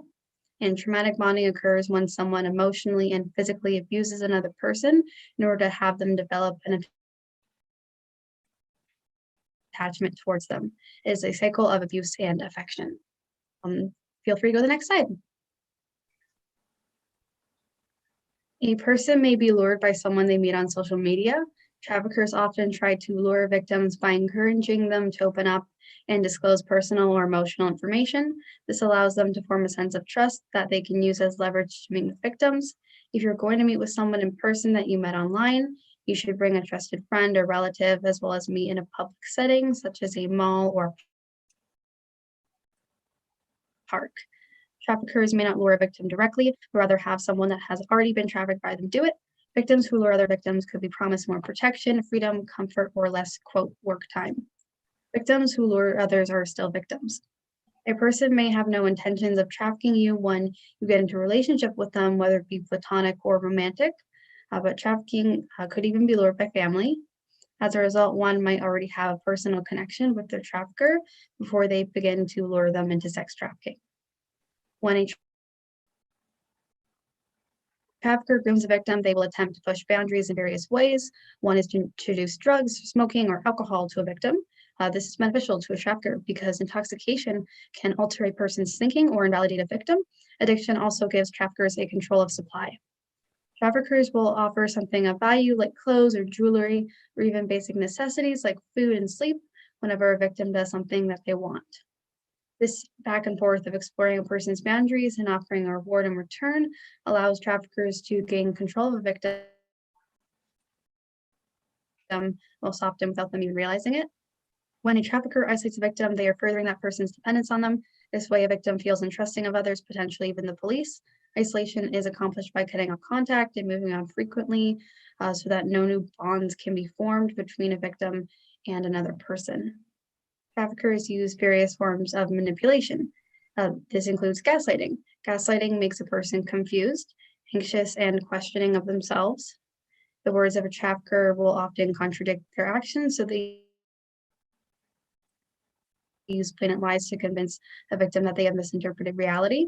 This can include pretending conversations did not happen, acting as though the victim misunderstood, and examples include, you are overreacting, you twist things, I never said that, why are you so defensive, I was just joking, and you are being ungrateful. Essentially, the gaslighter will try to take away blame from themselves by putting it on the other person. Ways to respond to gaslighting could be to not engage, make a blunt statement saying, I recall the conversation differently, and also apologizing only if you feel unsafe. Stating one's position and one's feelings shows a lack of self-doubt. Coercion is using threats and force to make someone do something. It can be as subtle as using words indirectly to plant an idea in a victim's head, or as obvious as pointing a gun to one's head. A trafficker could coerce a victim by threatening them with collateral, such as an explicit photo they had been sent, or harm to themselves as well as their family. Coercion is used to break down someone's barriers and unwillingness to have sex. Next slide, please. Forced labor is work in which people are employed against their will, often in physically demanding conditions. Victims are wildly underpaid and work incredibly long hours with little to no proper rest. In 2016, the Global Slavery Index estimated that 17,000 people were living in slave-like conditions in Canada. Forced labor is an issue found in agriculture, manufacturing, construction, mining, fishing, and even restaurants. Immigrants are disproportionately affected because employers will use immigration status and documents as a means to isolate victims and threaten them with deportation. Immigrants are also targeted because traffickers attempt to sway victims from outside countries with the promise of a better lifestyle. Although physical trafficking and movement is not always involved with forced labor, it is still considered trafficking since victims are exploited for work.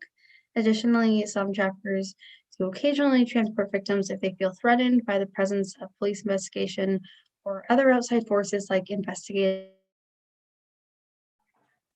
journalism. Next slide.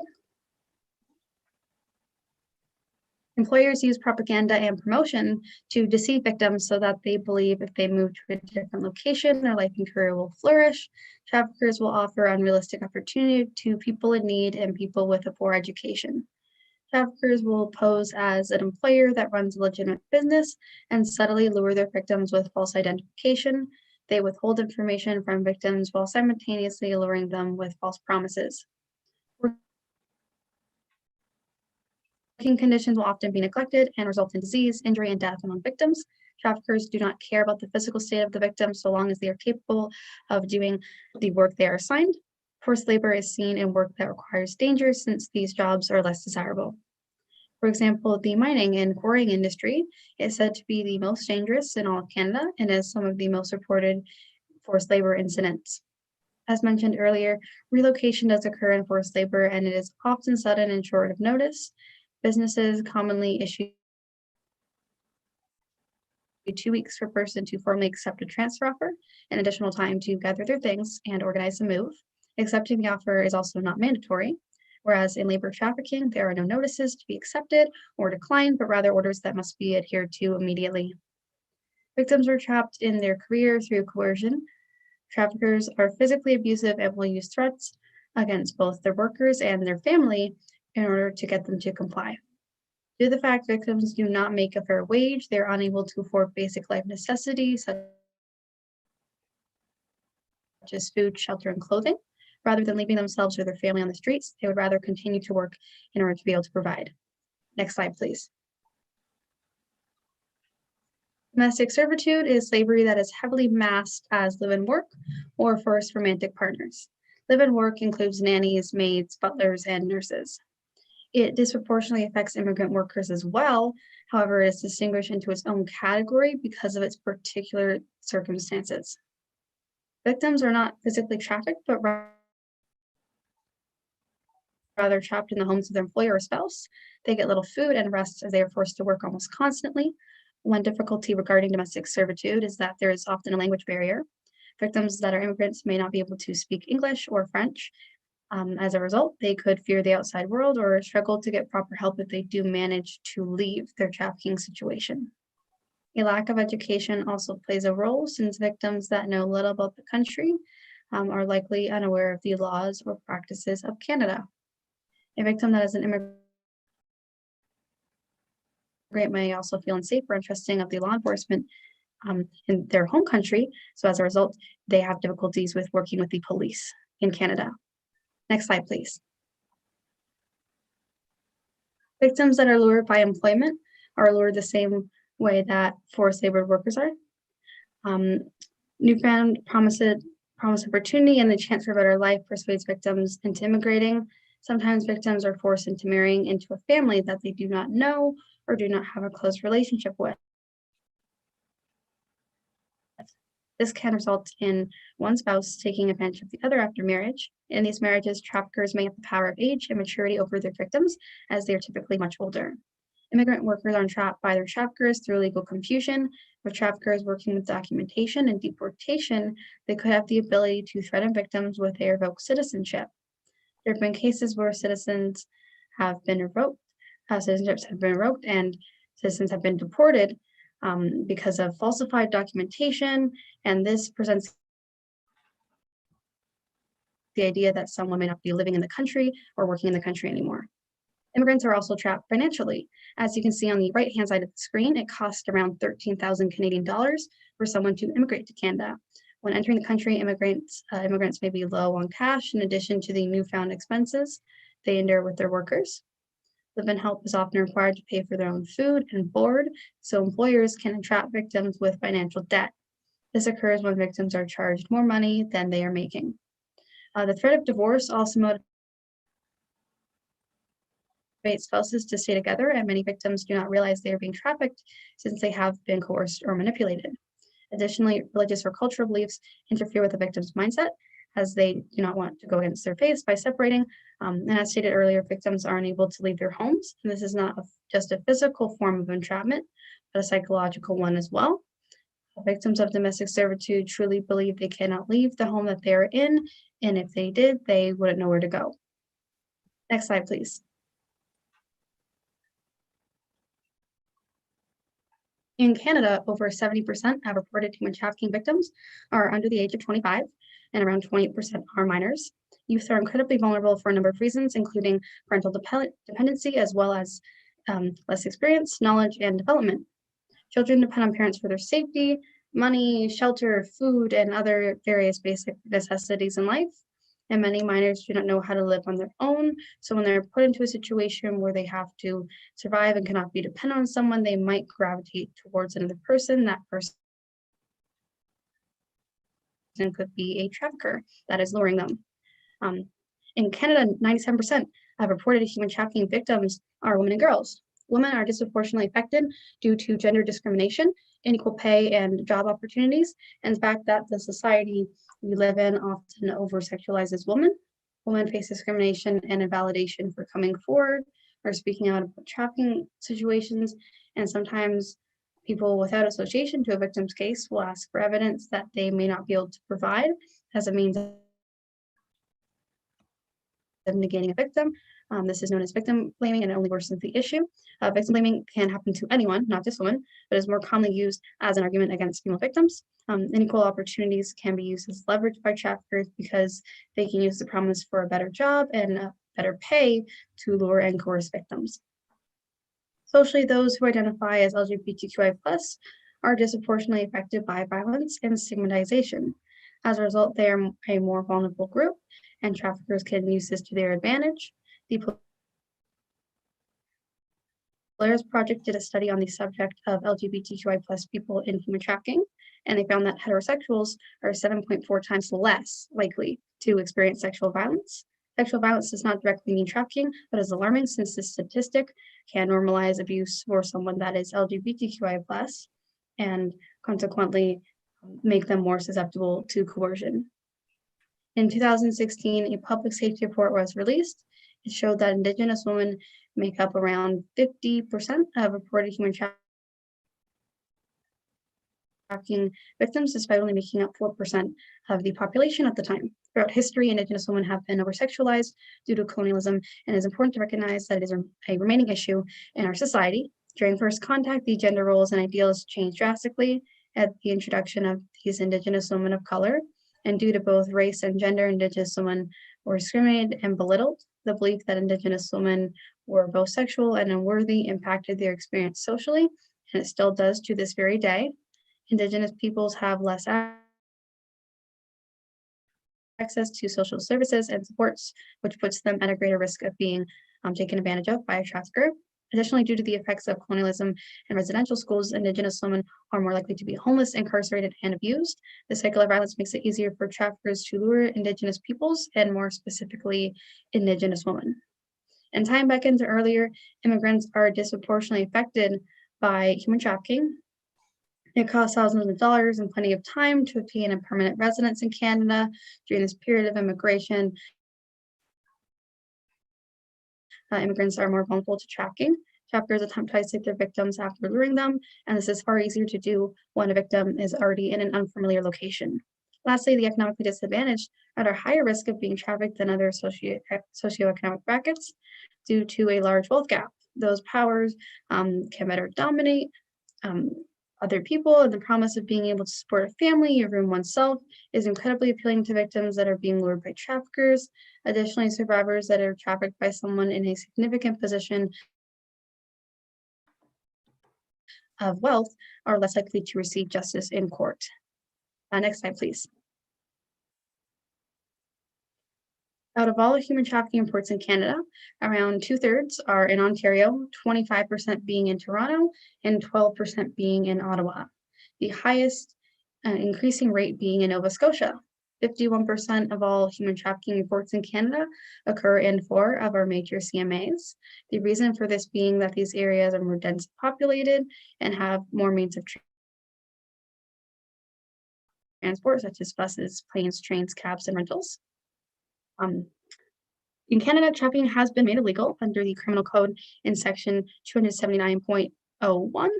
The maximum penalty for human trafficking is life in prison, whereas the minimum penalty is 4 years. That being said, it's not always easy for a trafficker to be convicted.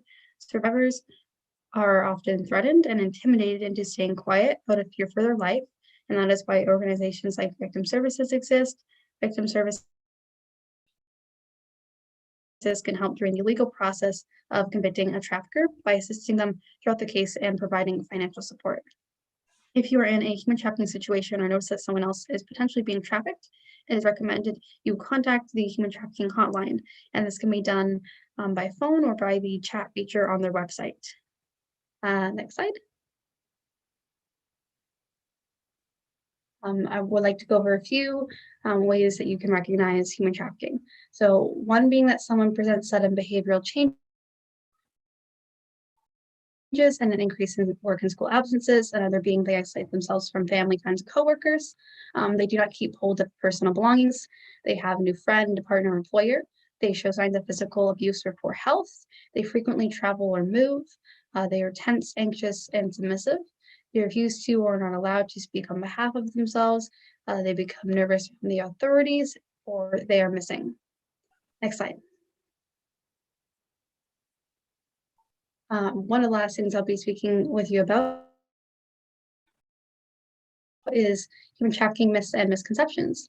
So the first one is that human trafficking only happens abroad. It happens right here in Canada, in Ontario, in our region. As I said earlier, 30 to 40 victims. I believe that's how many people that Victim Services sees every single year. Next off, victims are kidnapped. Victims can be kidnapped, but they can also be coerced. They can also be lured and groomed and manipulated and not even realize that they are being trafficked. Human trafficking means commercial sex. Sex trafficking is one form of human trafficking, but there are multiple. I've gone over with 3 of them with you today, although there are more than that. Victims are only minorities. Anyone can be a victim. Anyone who is vulnerable at a different point in their life can be lured by another person. Most victims are branded by a tattoo or a barcode. The majority of victims are not branded, but there have been certain instances in larger cities with gangs where they will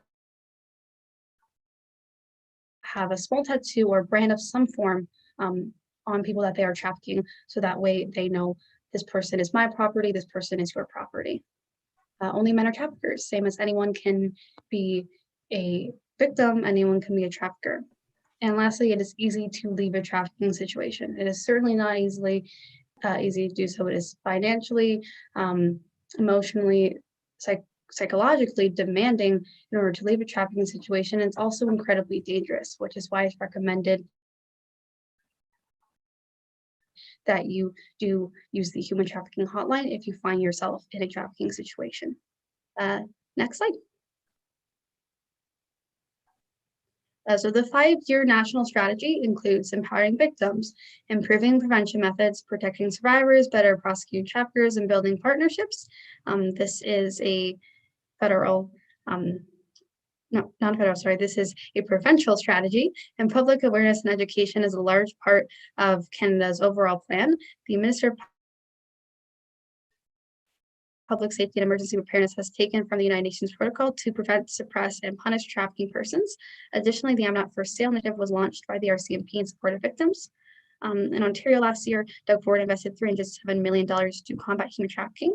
And in addition to this new investment, a few months ago, there was legislation that was developed by the provincial government. And a few things this legislation includes is providing more tools to law enforcement, increasing trafficking penalties, supporting those attempting to obtain restraining orders from traffickers, and youth outreach. This bill was proposed on February 22nd, and if it is passed, it will greatly strengthen Ontario's effort to combat human trafficking. And the last thing I would like to speak with you about today is my intentions, personally, that I have. I think the government has a vital role in taking action since officials have the power to spread communal awareness on a larger scale. and I've received a couple recommendations from community members on what can be done to increase awareness in our area. A popular recommendation from youth is to reach out to schools and promote that they educate students about the issue by hosting presentations or inviting professionals to come in and speak about human trafficking. One person said, I think that education in school is a big thing. School is where you spend the majority of your own life, so it makes sense that topics such as these should be covered. It was also suggested that parents be educated on the issue as well in order to better protect their children. Additionally, some believe that advertising the topic with informal and informative ads on social media like Snapchat, Instagram, or Facebook would help to capture the attention of a younger audience. And lastly, I received a few recommendations that such advertisements include information like red flags, places people can go to for help, and how to avoid purchasing services that actively take part in the trafficking of others. And that is all I have prepared for you today. If you have any questions, feel free to ask, and we can move on to Sonia's presentation. Thank you. Thanks, Eliza, and thanks for bearing through given the internet connectivity issues. We were able to hear you clearly. There were just a few delays along the way. So a really thorough presentation, and I did have the benefit of seeing it previously. Colleagues, anything for Ms. Batchelor at this time, or would you like to hear from our other presenters and then open it up? I have Councillor Strachan again. Thank you very much, Eliza. I think that was a very poignant presentation. I think there's a lot of details in there that are often overlooked. I think that this kind of presentation would be very useful in schools and to present and very appropriate to present to students. My eldest is 13, so those are some scary statistics, and given where we live, I think that they would benefit from hearing from somebody as yourself who is closer in age and perhaps a little bit more, I would say trustworthy is the word, to speak to youth and so on. So I encourage you to try and find the best mechanism to get this word out. And certainly I, and I'm sure the rest of council would be more than willing to share any information that you can put out on social media and the like. So thank you very much for the presentation. Okay, thank you. Councillor Barkley? Yeah, thanks, Eliza. The presentation is certainly sobering. Like the homeless situation in North Grenville, I think human trafficking is largely hidden, and it would be instructive. I don't know if it would come from you or Sonia or someone else to know of some local statistics, if there are any. You did mention that Victim Services sees 30 to 40, but I think the community would be very interested to know that it happens everywhere, and especially in this community. And if there's any statistics that you can share, I think that would be great. If I can answer that, Yeah. actually, what I'm going to speak to, I don't have a PowerPoint. I'm just going to update you on local statistics and what we've seen throughout Leeds and Grenville following when this question period is finished, if that's okay. So we'll take Councillor Sullivan and then we'll move on to Sonia and Simon. Okay, thank you, Eliza. Again, that's a sobering presentation and information that we probably didn't want to hear, but we need to hear. And I have a 13-year-old granddaughter, and for sure, it's very, it sort of really gets you when you realize something like this is actually happening here. Anyway, my question is the symbol that I just learned about this year for if you're trapped, our kids taught that, and our people in general taught that. I mean, I guess it's sort of a double-edged sword. If the traffickers recognize the symbol and then it becomes invalid if the victim is too afraid to use it. But it was something that I had never heard of before, and it can be kind of very innocently put forward to someone, but I just wondered, and perhaps that's something. It's Tracy Tucker. I'm a detective. Thank you, Detective Tucker. Hi, I apologize. it's Tracy for not Tucker. recognizing you. Hi, go ahead. No worries, no worries, but I can speak to that. I know a lot of my presentation had some of the information that was just provided now, so I'm not going to go over that. I've jigged it kind of, so there's a lot of the questions that were just spoken about that I can speak to in my turn. Okay. Okay. Okay, great. Councillor Sullivan, was there any other question from you? I'm just scanning the screen. Okay. So I know that Sonia Jadouin from Victim Services, as well as Simone, who is a frontline practitioner and a parent in our community, we're going to share some comments. And of course, Detective Tucker, I apologize. I just didn't see you on the list. I did initially, and then it got lost. If you have a presentation, I wonder if you should do that now, and then we'll move on to comments from Sonia and Simone. Sure, I can do that. So I had sent in a couple different things. Oh, where did you guys go? You don't necessarily have to put it all up because it's basically the same information. Okay. But it's actually great for you guys to share amongst each other. Please send out the handbook, which is what's on your screen now. And if you want to kind of go through each page, it's all of the information that was just provided to you, goes through who's the vulnerable, why they're vulnerable, the different types of trafficking. So the sex trafficking, the labor. I'll just add, and sorry, I'll just introduce myself. So my name's Tracy Tucker. I've been with the Ontario Provincial Police for 23 years. I have been in major crime for 17. And since 2016, I've focused a lot of my attention on human trafficking. If you've heard in the news, each year we do a project called Operation Spotlight.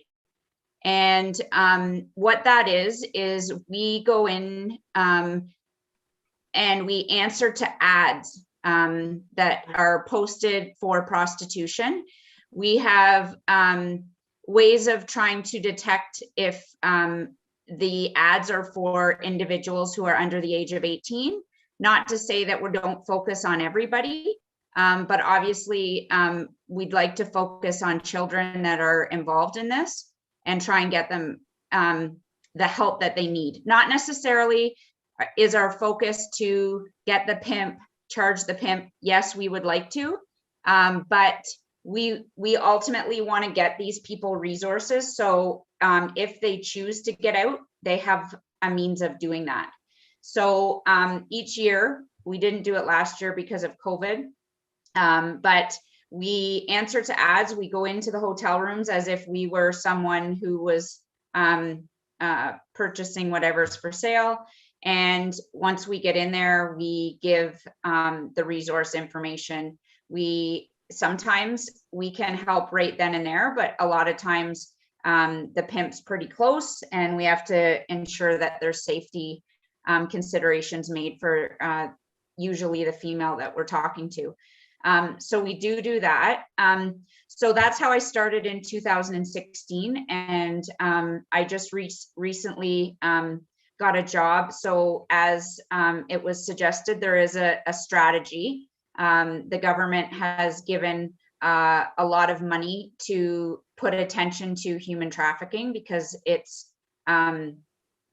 is everywhere, and it is more than anyone can ever imagine. And so what has happened is they have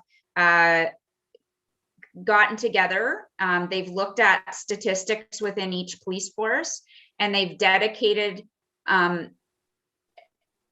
positions based on how many human trafficking cases that police force has dealt with over the last couple of years.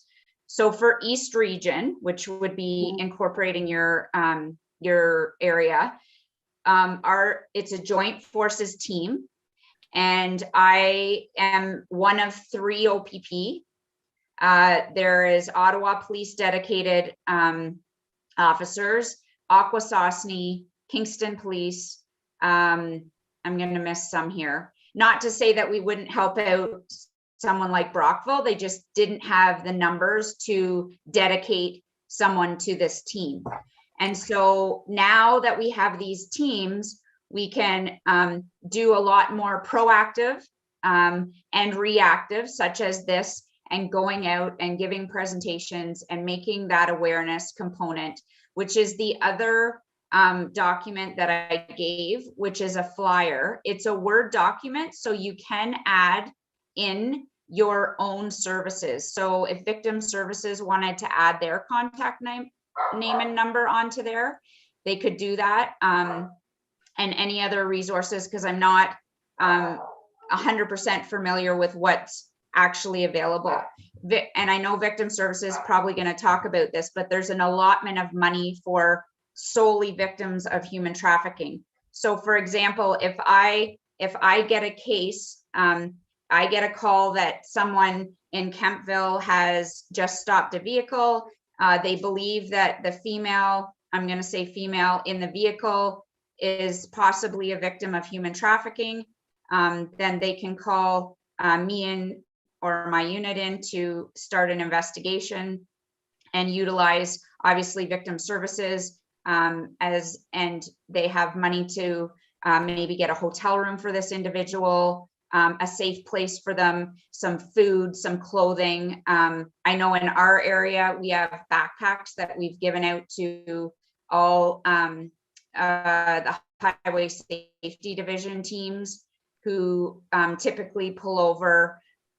I mean, like I said, it's quite more than anyone will believe. Probably 3 to 4 vehicles a week on the 401 that has someone in the vehicle that they believe is a victim of human trafficking. And the other thing that's starting to happen is that human trafficking doesn't necessarily have to mean the sexual component. The exploitation component of it is the biggest thing. And now what they're starting to do is not necessarily put the girls into the sex component. They're actually putting the girls into a fraud component. So they're giving them the fake ID and they're making them go into banks and open accounts under the fake ID, getting lines of credit or credit cards, and then making the girls give them that to go commit a fraud to get money. And ultimately, the bottom line of human trafficking, any kind of human trafficking, is financially driven. It's money. They want money. And so we're seeing a lot more of that, pulling vehicles over with multiple identities, things like that. So the document that's back up on the screen now, it has all the information that's been spoken about. And it also goes through, just for knowledge, for purposes, different charges that can be laid. I think that's the next page down. Yeah, so those are all the different charges that we can look at. And again, yes, we look a lot for the children that are victims to try and help them get out, which means under the age of 18. But it's not to say that it's someone who is over the age of 18. We just have to make sure that we have enough evidence to proceed that way, and that it's not someone who is consensually into the prostitution world, because that prostituting yourself is not an offense. Being the person to buy the services of a prostitute starts being where we get into the offenses. So we don't want to further victimize someone either. So you have to, when you get over the age of 18, you have to just consider some other things. And the other thing that's happening for victims of human trafficking is if you go back to that last screen, there is now a law that allows even third persons to apply for a restraining order on behalf of a victim of human trafficking. So whether that be a parent who knows who the pimp is and they don't want that person involved with their daughter, let's say, or son, they can apply for a restraining order to keep that person away. And it can be up to 3 years that restraining order is in place. There's also a Crown attorney, Kelly Beal, that is solely dedicated to victims of human trafficking, that we can refer to her to work with them to get these restraining orders, to help remove branding that was spoken about, which are the tattoos and the barcodes and the things that pimps use to utilize control and say that the person is actually their property. So that's huge for victims, because it doesn't have to have police involvement. And a lot of times, victims obviously are scared. If they get police involved, they're going to get hurt or ultimately killed. And so this is a resource for them that they can help themselves without having police involvement. So there's that. And also, I'm not sure, just because it cut it out and in a little bit, if it was talked about forced marriages, which we're seeing a little bit more, and it would be under the age of 16.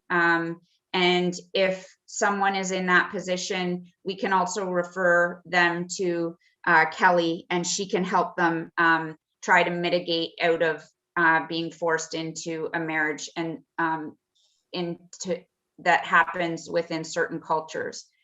The other thing is, thanks for putting this up on the screen. It just gives you a little bit of more information there.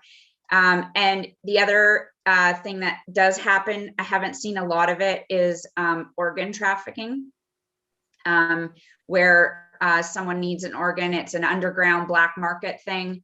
And that can happen, as well as being a person that they're going to take an organ from and utilize it to give to someone else.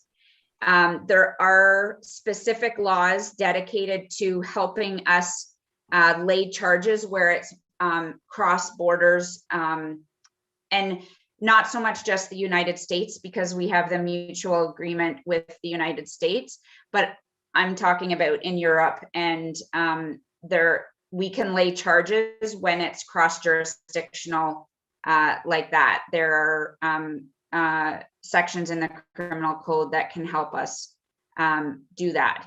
So say you have, and it's similar with child pornography, where you have someone who is in, let's say, China, running a brothel of kids and sending pictures of what's going on there to Canada, so that we can charge either that country or here.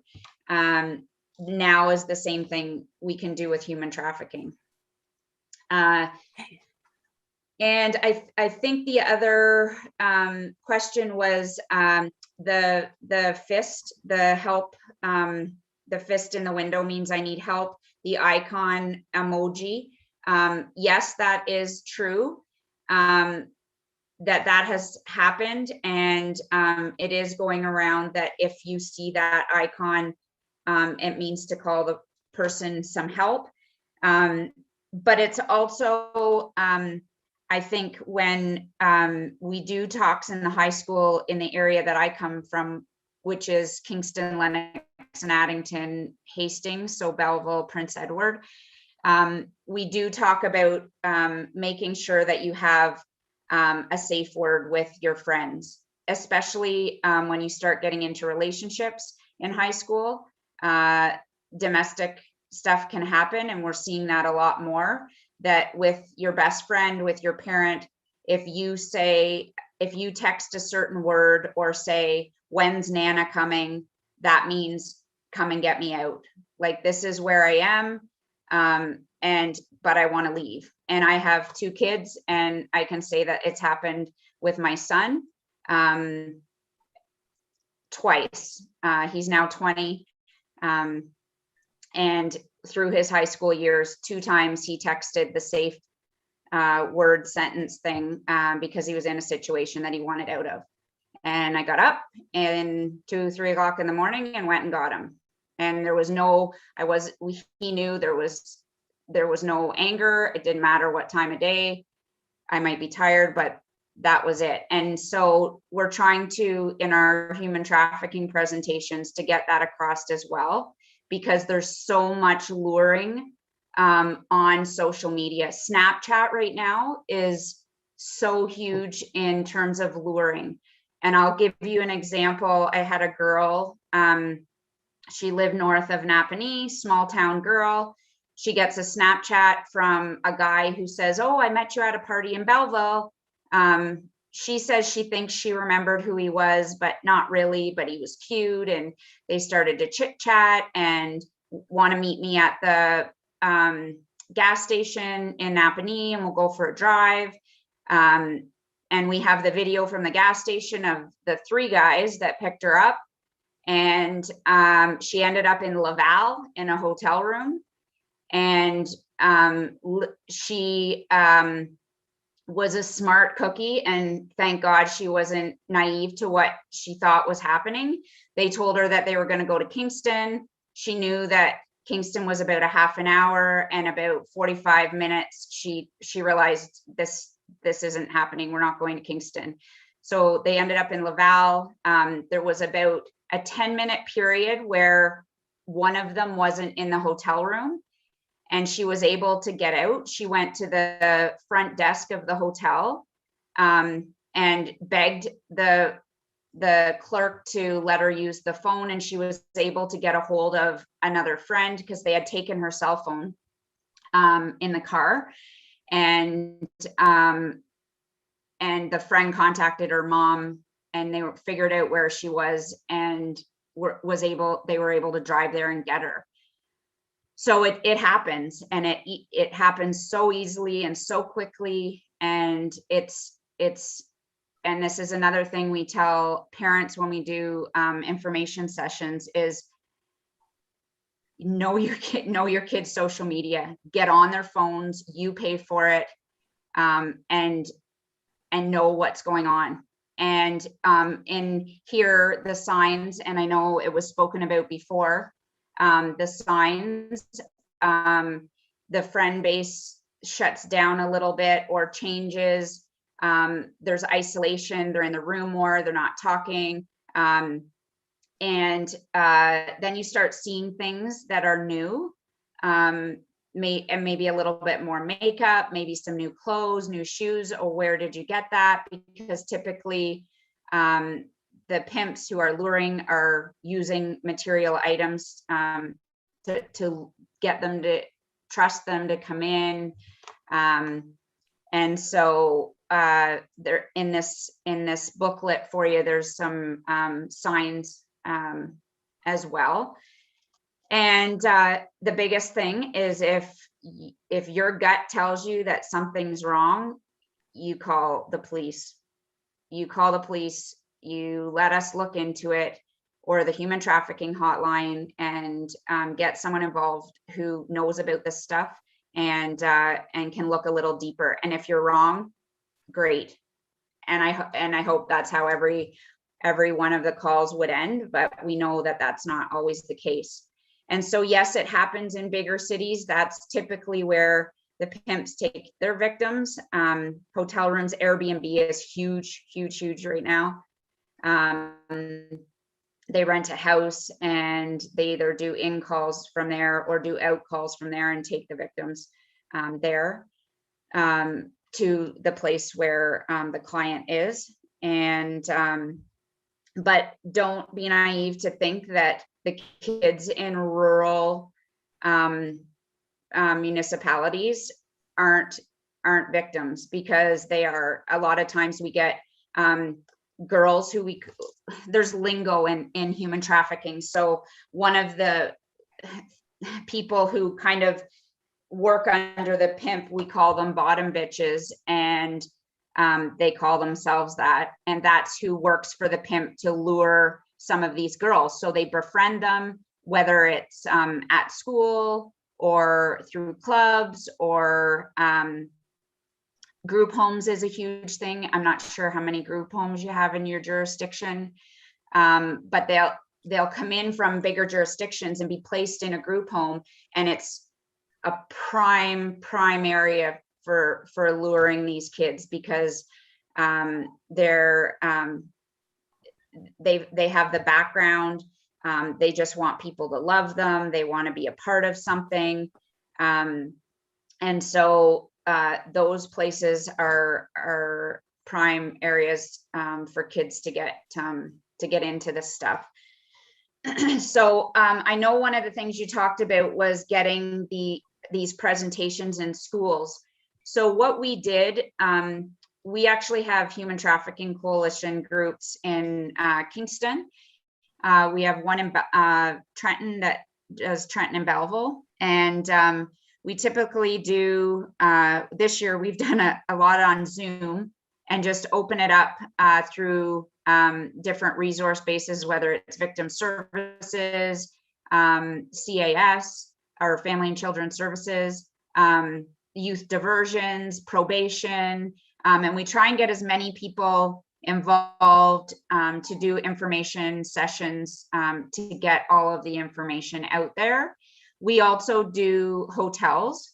We go into hotels, we try and give them as much information as we can, so that if they suspect human trafficking, they can call, not to say they will, but you try and build relationships with all of these different community, I'll call them partners, that can offer assistance to try and help the people that are involved in this. So Detective, Yep. maybe we can, I know we just had two others who would like to comment. Sure. So thank you so much. So maybe just get to your final points and then we can have a discussion with council Yeah. too. So Yeah. we do have a whole school-based presentation, and we have actually a couple victims that come in and talk to the kids who are now a little bit older in their teen years. I think one might actually be 20 now, but there's two that come in and talk to them. And when it's, like you said, age-based, and when they hear it from those girls, it sinks in. It's not me talking to them as a police officer of people I've dealt with. It's actually the people. So I know victim services can kind of coordinate through that. And I'm not sure who it is with victim services, but Tamia is a good contact for that if you want to get that going in your area. Awesome.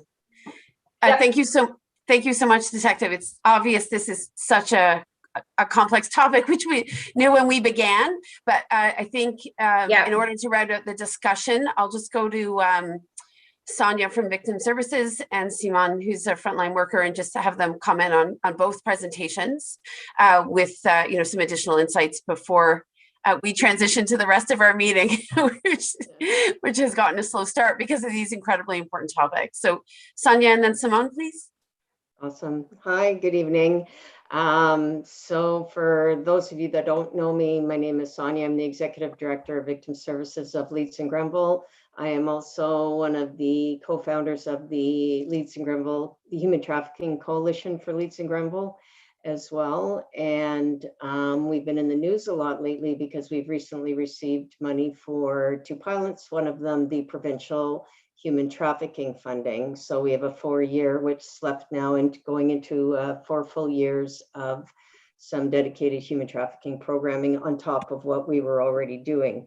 So I'm just going to touch on a couple of points that have been brought up and give you some local information as well as some Canadian kind of information, and leave it obviously for any questions or anything that anybody might have. Just in regards to the schools, we actually have a memorandum of understanding with our local school boards. We have an office inside of one of our high schools and work quite closely with them, and both representatives from the Upper Canada District School Board and from the Eastern Ontario Catholic School Board, or sorry, I guess it's Catholic School Board of Eastern Ontario, both sit on that coalition and are active members of getting information and resources into the high schools here in Leeds Grenville.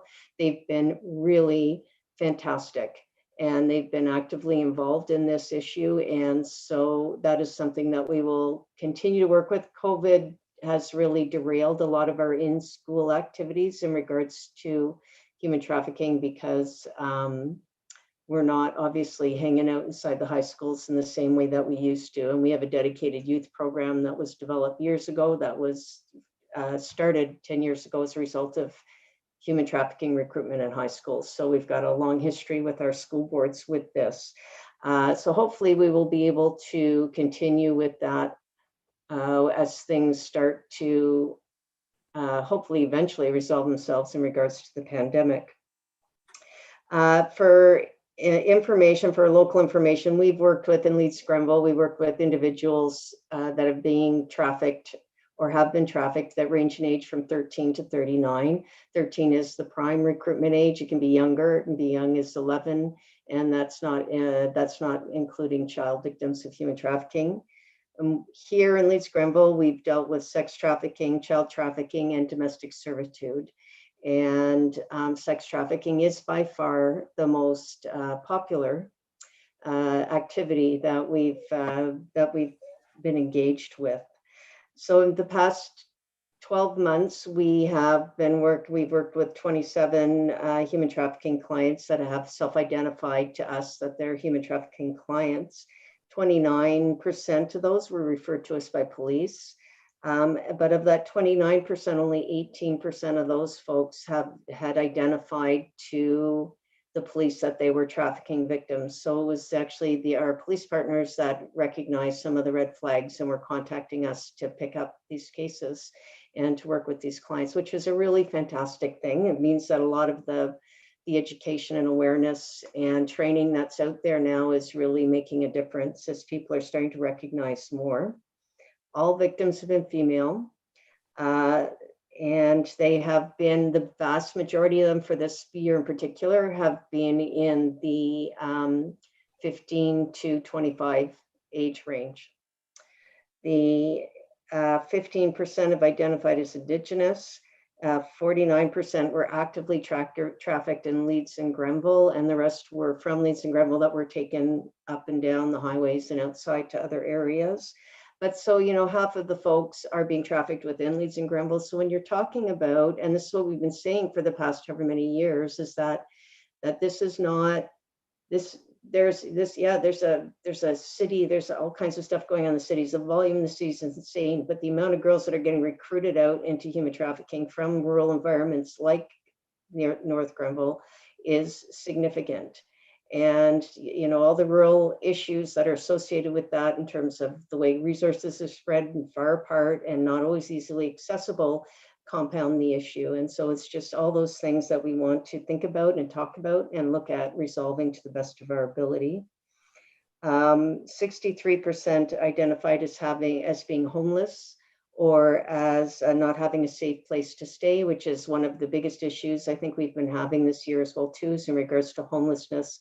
And we see that quite a fair amount in regards to human trafficking as well, because not having a safe place to go to or to stay at really makes it difficult to leave an unsafe situation, regardless of what that unsafe situation is, and to connect with resources and all the things that you want people to do. Just Canadian stats, just because of some of the stuff that was discussed about, 91% of trafficked persons in Canada are from Canada. So when we think about trafficking and we think about people coming from foreign countries and we think about immigrants and all those things, like in Canada, this is a Canadian problem, and this is a Canadian girl problem because 97% are women and girls. And so this is something that we need to accept and recognize and deal with in Canada, that we need to resolve these issues and deal with them in Canada. 75% are under the age of 25 years old. Adolescence is a prime targeting recruitment age, and it's kind of the age that's focused on in terms of to grab people and get them into this type of environment. And so a lot of our activities, of course, have been focused on adolescents as well as to the adults to recognize all the things that they need to do. It is most common for victims who are trafficked by a friend or an acquaintance, current or former partner of some kind. When we do our trainings, we talk a lot about abusive relationships in relation to human trafficking and how that is used to can coerce people into that situation. And we've also seen a number of folks that were trafficked. Their first traffickers were their parents or their aunts or uncles or cousins, or somebody within their family member as well too. So that happens as well too. And I think that's a lot more common than people recognize as well. So it's a very complex issue. It involves a lot of many different things. And so this is one of the reasons why we're very thankful for some of the resources that we're taking on, because it's going to give us some great opportunities to tackle some of this, because it's such a huge thing to understand and to work through and to tackle. And I just in the topic of forced marriage, we've actually dealt with that quite a bit in Leeds Grenville, which would be something that I think people would be surprised of, and not necessarily and we're not talking necessarily of it being a cultural issue in the sense that people probably think it is. One of the things that happens in some areas is that if you have somebody who identifies or is outed as being lesbian or gay, there have been situations where they have been married off while they're underage to a opposite sex partner who's significantly older, and as a way to deal with the child having identified as being lesbian or gay or somewhere along the spectrum, as well as cultural issues and other things along those lines as well too. So one of the things, we do have access to a lot of resources through VQRP, which is what was being referenced in terms of hotel stays and residential treatment and all of those things.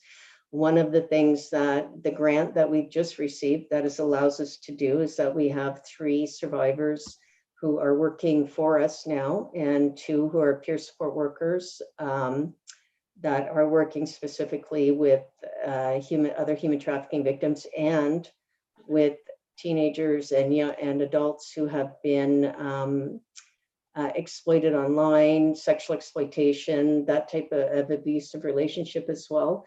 And so, because part of the goal of what we're trying to do with targeting with teenagers is trying to it's a lot more effective to intervene before somebody is actively trafficked than it is to try to rescue somebody after they're being trafficked for a while.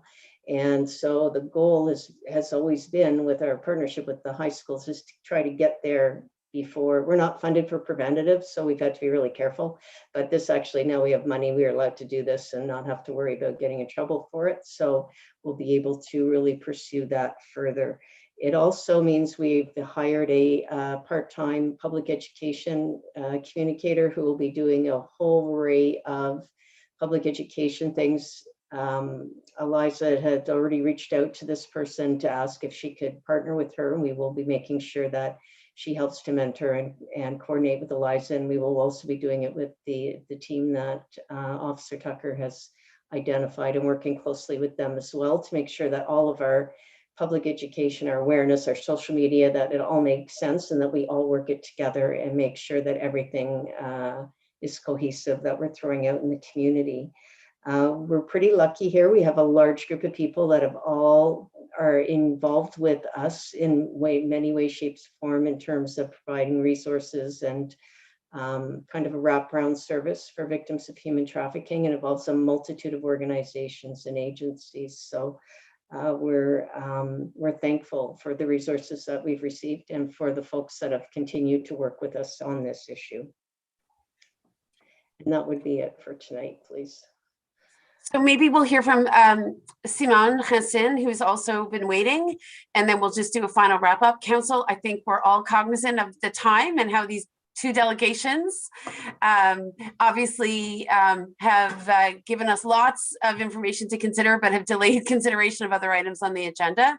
So we'll take a quick break at 9 o'clock, and then I'm going to regroup with Heather on things that absolutely must be addressed this evening and things that we may be able to defer. So let's hear from Ms. Racine and we'll go from there. Welcome, Simone. Sorry, I just want to start. I apologize. I had a medical procedure today, so if I look out of sorts or wonky, it's because I'm still coming in at anesthesia, so I apologize. I'm going to try to keep it quick. I don't want to reiterate anything that was already said because there's amazing points that have been made. I've been working in the field for 20 years. Currently, I'm a case manager at a residential program in Ottawa. I sit on the meeting of anti-human trafficking in the Ottawa Committee, and my board chair is as well on the Anti-Coalition in Ottawa for Human Trafficking. The piece that I can add to this conversation is I work frontline with the ladies when they come into care, when they choose to come into treatment for recovery. So that's after the officers or the charges or victim services has identified them. So when they're finally making the change and the pull is real to go back into the game. I can't express, sorry, I'm very passionate about this. I can't express how re-traumatizing it is. It takes 2, 3, 4, 5 times for these young ladies asking for help and getting help before they finally get out. Another point I want to make, sorry, I made points along the way, so I'm not reiterating anything.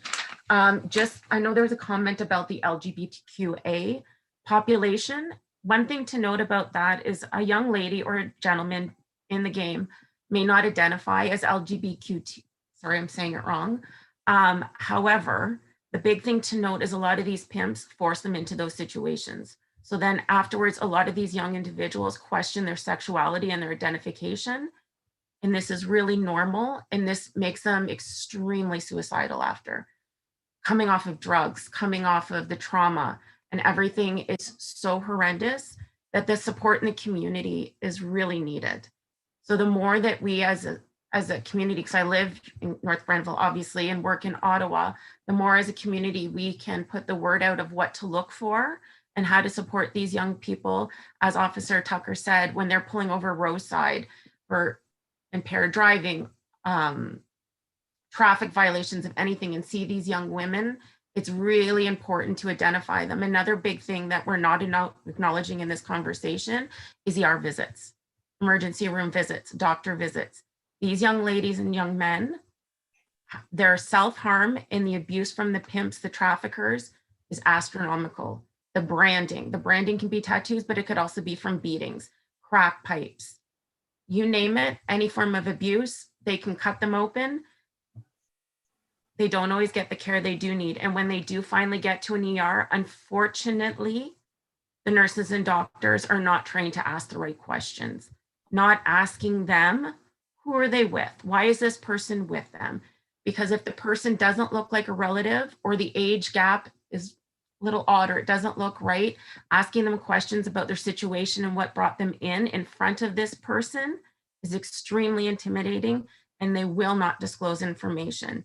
Being able to support these young individuals when they go into ERs and into doctor or urgent care clinics and providing them with a safe place to ask for help. So victim services or the officer of an HT unit can come in and provide them with resources and support is really key. And I do know that our hospital is not trained in this and that there are a lot of young women who are not serviced. I know that it is horrendous in the Ottawa hospitals. I do know that they're working towards training their ER and their emergency room staff to identify these young ladies. But I do think that the hospital here in Leeds Grenville does need to be educated on what to look for when these victims do come in, because sometimes that is the only time they can ask for help. And when they're not being separated from their pimp, or sometimes their pimps actually hire bodyguards to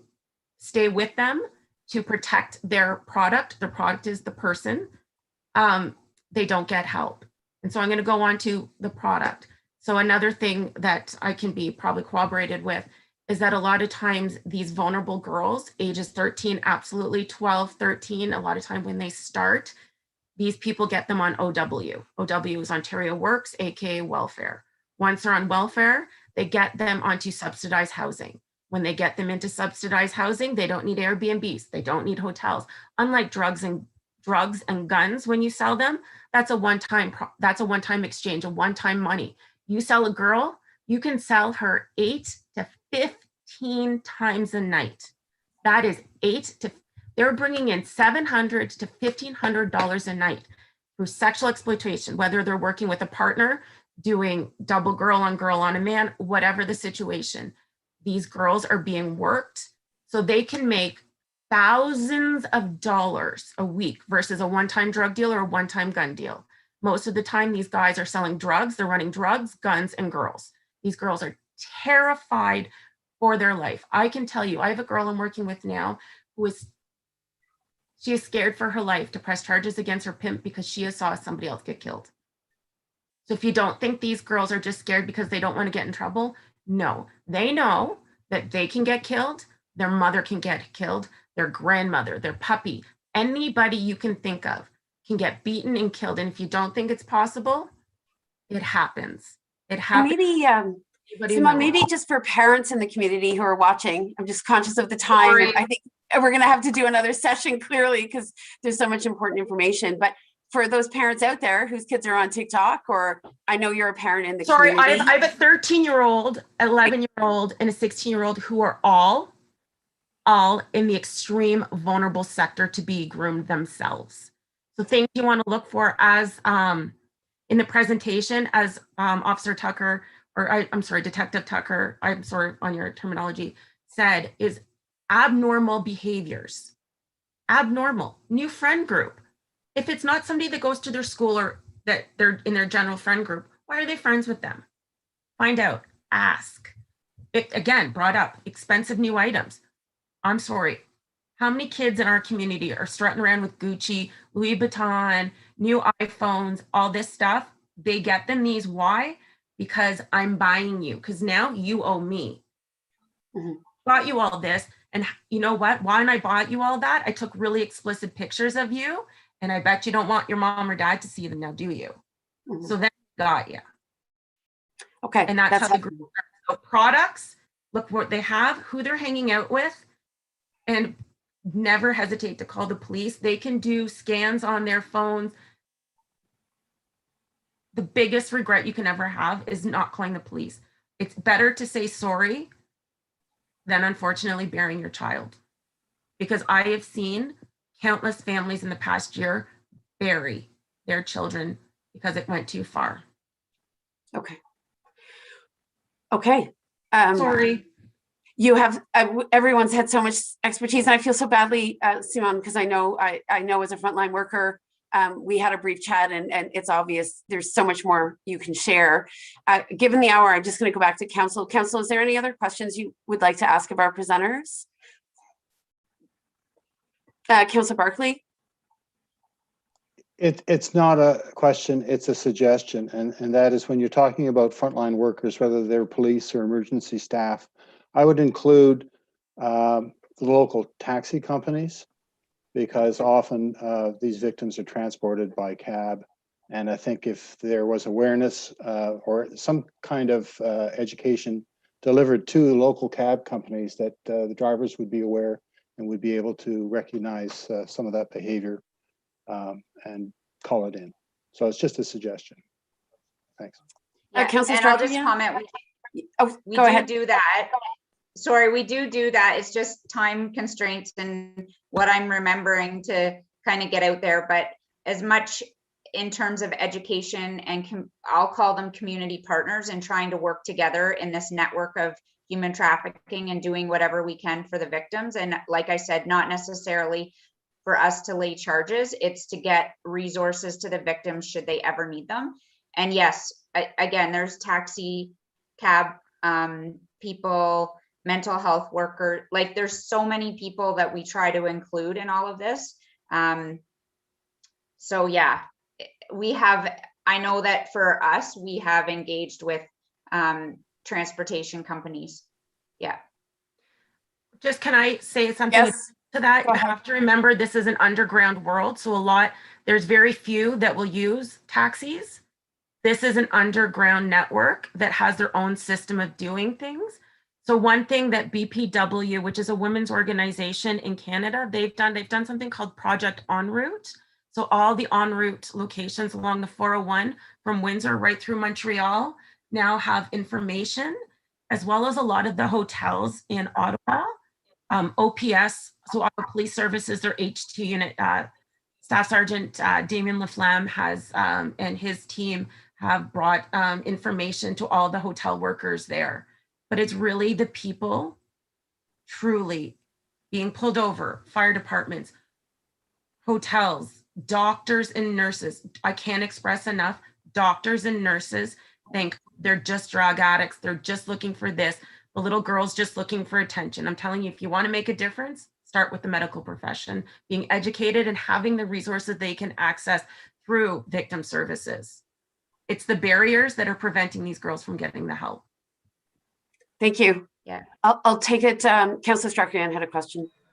Yeah, I just wanted to thank you for this series of presentations. I think that this is very valuable information. Unfortunately, we don't have necessarily as wide an audience as I would like us to have to be able to spread these messages out and this information. And so I think that there would be huge value in being able to invite all of you, as well as Eliza, who I can't see on the screen right now, and other individuals who have this information to share back to a meeting that's maybe more focused on this topic, and be able to have these presentations put out so that more in the public can attend. Personally, several years ago, we had our community police officer give a presentation to a group of parents, and it was a small group, but it was along similar lines about topics affecting youth and how they can be lured and coerced and so on. And it was very poignant, and it left everybody sort of, I guess, speechless at the end of it, because there was a lot of information that we weren't aware of, and that we were directly impacted by this information because we all had children in that age group as well. So thank you again. And I would love to figure out a way to make this a broader reaching kind of series of presentations for our community, because I think this information is extremely important. So thank you very much for your time. Yeah, and I think Ms. Batchelor, Eliza, was really the catalyst as a young woman leader in our community and a student who delved into this. And that was the reason we thought, let's give her an opportunity to present, because she's identified a need, perhaps some gaps. And I think informing parents and families about the risk is pretty crucial, as well as obviously young women and men themselves, of how significant the risk is. And certainly I think we need to accept as a community that it is happening here, not just in bigger centers. And I think Detective Tucker and Simon and Sonia, it's obvious that that is clearly the case. It's really happening right under our noses, but we're not always able to see it. Can I make one suggestion, Nancy? I apologize, Mayor. Yes, please go ahead. One thing I noticed as a parent, Yes, community, and a frontline worker, my children know what I do for a living. Their friends know what I do for a living. And when I go to the municipal center, my son plays hockey on generally 2 teams. I get bombarded with parents and teens that have questions. And I have absolutely no question answering and taking as much time as they need. But I think that may be a lost opportunity in our community to have one of those bulletin boards as an opportunity to have awareness and resources to provide for the community. And I have no problem maybe talking afterwards in another time with some suggestions that worked in other organizations. I certainly, you're obviously a resident and a parent, so that would be great if we could get some of that feedback. Detective Tucker, go ahead. Yeah, so I think it's July 30th is the National Human Trafficking Awareness Day, I believe. I know that it's February in Trenton. There's one in July though. So is that provincial? We'll take a look. There's one in July. There's the one in Provincial July, February is national. Okay, so the one in July, I believe it's July 30th, and I know we're starting now, but it might be an idea for you guys as an organization with your victim services and things like that, to maybe utilize that to get an awareness thing out, and have maybe some presentations around that date that people can jump in on. Great. That sounds like a great idea. So I think we'll, obviously we'll follow up with the agencies, and Detective Tucker, apologies again that I didn't properly recognize you in the beginning. Thank you obviously for joining, and you're really, I guess you're in Kingston? You're attached to OPP East, is that the case? Yeah, so there'll be an East, every region will have a human trafficking team now. So I'm part of the East team, so I'll work with Damien and with who I've worked with in the past. But But Okay. one of his team members will be dedicated to the joint forces team, which would be more dedicated to your jurisdiction, just because you're not part of the municipality of Ottawa. So it'd be our team that comes in, even to help with educational stuff. I can send you all of the information of what the joint forces team can offer. Okay, that would be great. And I think we can follow up with Ms. Racine on some resources or opportunities in the community, and of course with Sonia and Eliza as well, who obviously bring a lot to the table. So thank you again, all four, for coming, and of course Eliza for being the catalyst for what you can see has become a very substantive and lengthy conversation, but certainly a worthwhile one. Appreciate all of you waiting. I know you had to wait a little bit as well. So thank you again. It's a big issue. And I certainly think we want this meeting to lead to many other discussions, which I think hopefully will both prevent young women and men from becoming trafficked, and also provide options for those who may unfortunately be in that extremely difficult situation. Council colleagues, I have conferred with Heather and Gary. They're going to connect to see what we can pull off the existing agenda so that we can shorten up the rest of the meeting, and we'll take a 10-minute break. Everyone needs 10 minutes to regroup, and we'll come back. Thank you again to all four presenters with the human trafficking presenter this evening. Thank you again. Thank you all. Thanks for having me here. Thank you. Thanks. Thank you. Thank you. Take care. Bye. Paula, can you put up the slide saying that council is on a break, please?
Okay, colleagues, I think we're slowly coming back.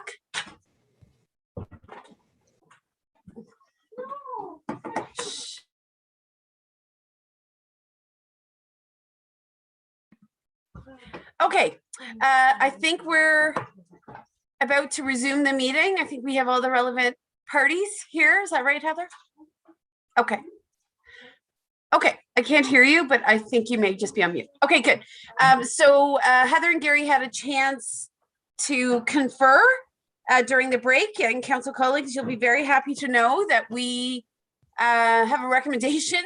Heather and Gary had a recommendation for 3 items to move. So I have a motion for your consideration that hopefully, if adopted, will mean that we should be done by 10:30 before curfew. So I'll just read that motion, and that is that council refer the following matters to the following council meeting dates. Additional curbside collection pickup for diapers and incontinence products would be moved to our meeting on May 18th. The Mayor's Youth Advisory Committee, as well as the 2020 Fire Services Annual Report, would both be referred to the meeting on May 4th. So that's obviously our next meeting. So I'll look to a mover and a seconder for that motion to refer. Councillors O'Sullivan and Strakoyan. And thank you for moving and seconding. And I'll just look to colleagues. Are there any questions or comments in regards to this? Seeing none, I'll call the question. All in favor, please. Good. Okay, that shortens things considerably. I will now then move to our consent agenda. And of course, I see on here Ms. Babcock-Cormier, that items, of course, listed under the consent agenda are considered routine and no longer require further discussion and or are enacted in one motion. The exception, of course, is to this rule is that if a member of council requests that an item be pulled. But the following consent agenda items for approval today are the April 6, 2021 council meeting minutes and number 2, which is the Ontario Fire College closure. Those are the 2 items today. Do they remain the case, Ms. Babcock-Cormier, is the items for the consent agenda? That's correct, Your Worship. Okay, so then I'll just look for a mover and a seconder for those 2 items, please. Perhaps Deputy Mayor and Councillor Barkley. Thank you. Any discussion on this, colleagues, or can we call the question? Seeing none, I'll call the question. All in favor, please. Good. That gets us through our consent agenda. And now we'll move on to reports. Of course, nothing from the CAO, Finance, Office of the Clerk, or Planning this evening. So we are now back to our Public Works discussion. And the first item, of course, is the County Road 43 widening. We had the benefit of a long presentation, as you all recall. So I think I'll ask Ms. Dunlop to just give an overview of the recommendations, which really build upon the presentation we received this evening. Ms. Dunlop, I just need you to unmute. You're not audible. How about now? You're good. Thank you. Thank you very much. So thank you, Your Worship. In regards to the presentation that was previously provided by the United Counties of Leeds of Grenville and representatives, the Public Works Department supports 3 of the recommendations moving forward as presented. That we proceed with a 3-meter multi-use path within the County Road 43 corridor rather than the sidewalk and cycle track. To proceed with option 2, grassed area plus trees spaced every 10 meters, and to proceed with decorative pedestrian lighting on County Road 43. And that's just my quick overview. Okay. Perfect. So council colleagues, we've had the benefit of some discussion. Karen, of course, is here for any other questions or concerns you may have. So I'll just go to anyone who has additional questions or concerns. So I have Councillor Strakoyan and Councillor O'Sullivan, Councillor Barkley, and then I'll ask Deputy Mayor if he has anything to add. So Councillor Strakoyan first, please.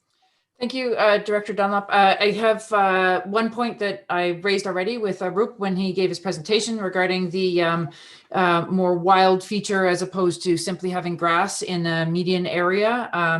Obviously taking into consideration only including those anywhere where there's it's safe to do so. We don't want to obstruct any visibility or anything like that. But I think that I would like to have that considered, and I'm not sure how that would factor in, given it wasn't one of the options. If we can accept what you're proposing and make alterations to what kind of green is put in its place. So that is one of the comments that I have. The other one that I have a question about is the conventional versus decorative lighting. Why decorative lighting is the preferred way forward as you're recommending? And I have a separate question altogether that's just sort of come to my attention from somebody who messaged me during the previous presentation as to whether or not if there's any opportunity for areas to have things like pavers and bioswales regarding for water retention, if there's anything like that that would be thought of or appropriate for the particular work that's happening on 43. Those are my 3 comment questions. Okay, Director Dunlop, why don't you take those? Certainly. I'll start with the latter and work backwards. So in regards to bioswales, this is a piped system. So bioswales within this road allowance, I understand, are not being considered. There are some environmental considerations at the stormwater outlet in and around the creek at the bridge. But I don't think bioswales are an opportunity, but I can raise it to the group. We do meet every other Tuesday. The one in regards to the wild feature versus grass, Arup had indicated during the presentation that that is something that can be considered as we move through, as long as the fundamental design package is direction is provided by council this evening. Again, that is something I can bring back to our biweekly meetings. I think that answers the questions. I think that's all I asked. Thank you. I was also losing track. Okay, we'll leave it there. Councillor Strakian, feel free to come back in if you need to. Councillor Sullivan, please. Thank you. Thanks, Karen, for that. And my questions are similar. The lighting, though, does it comply with the dark sky policy? And so it's one or the other. It's not a mix. Because it is actually a mix through you, Your Worship. The roadway lighting is similar to our Cobra style lighting that you see with the dark skies compliant flat lenses. Okay. The decorative have a tendency to be less dark skies compliant, but are much lower. So the idea is that we get as close to a dark skies compliant feature, which is more pedestrian friendly versus vehicular friendly. So that absolutely will be part of the consideration. The final design of a head has not been selected yet. Okay, thank you. The next question was the trees, were they all to be in the median, or were they some of them on the side, kind of between the multi-use path and the lanes of traffic? It is my understanding that the majority of the trees are within the grassed areas within the median, but there will be some select outside as well where it can be accommodated from a safety perspective from sightlines. Okay, perfect. Thank you. And the last question was, if there is a way that we ever get to do the Terra Marine, hopefully that project can maybe go ahead. Are we able to put those floating docks under the bridges, under the bridge? Is there any design features that need to be done ahead of time to allow such a thing to go underneath there? It is being accommodated to the best of the abilities under the current EAs. So that's a yes and a no. We will take the design of a aquatic and wildlife platform and incorporate it into a future design, which will be under the western abutment of the bridge. Okay, great. All good news. All good answers. Thank you. Okay, we'll go on to Councillor Barkley then. Yeah, I would support Councillor Strakian's suggestion that we look at something other than grass, which needs to be cut, and look at things like clover, wildflowers, etc., something that's hardy and salt resistant, instead of grass. You know, we're a growing community. We're supposed to be green and growing, and I think personally, I'm anti-grass, and I'm trying to convert my lawn to a clover field.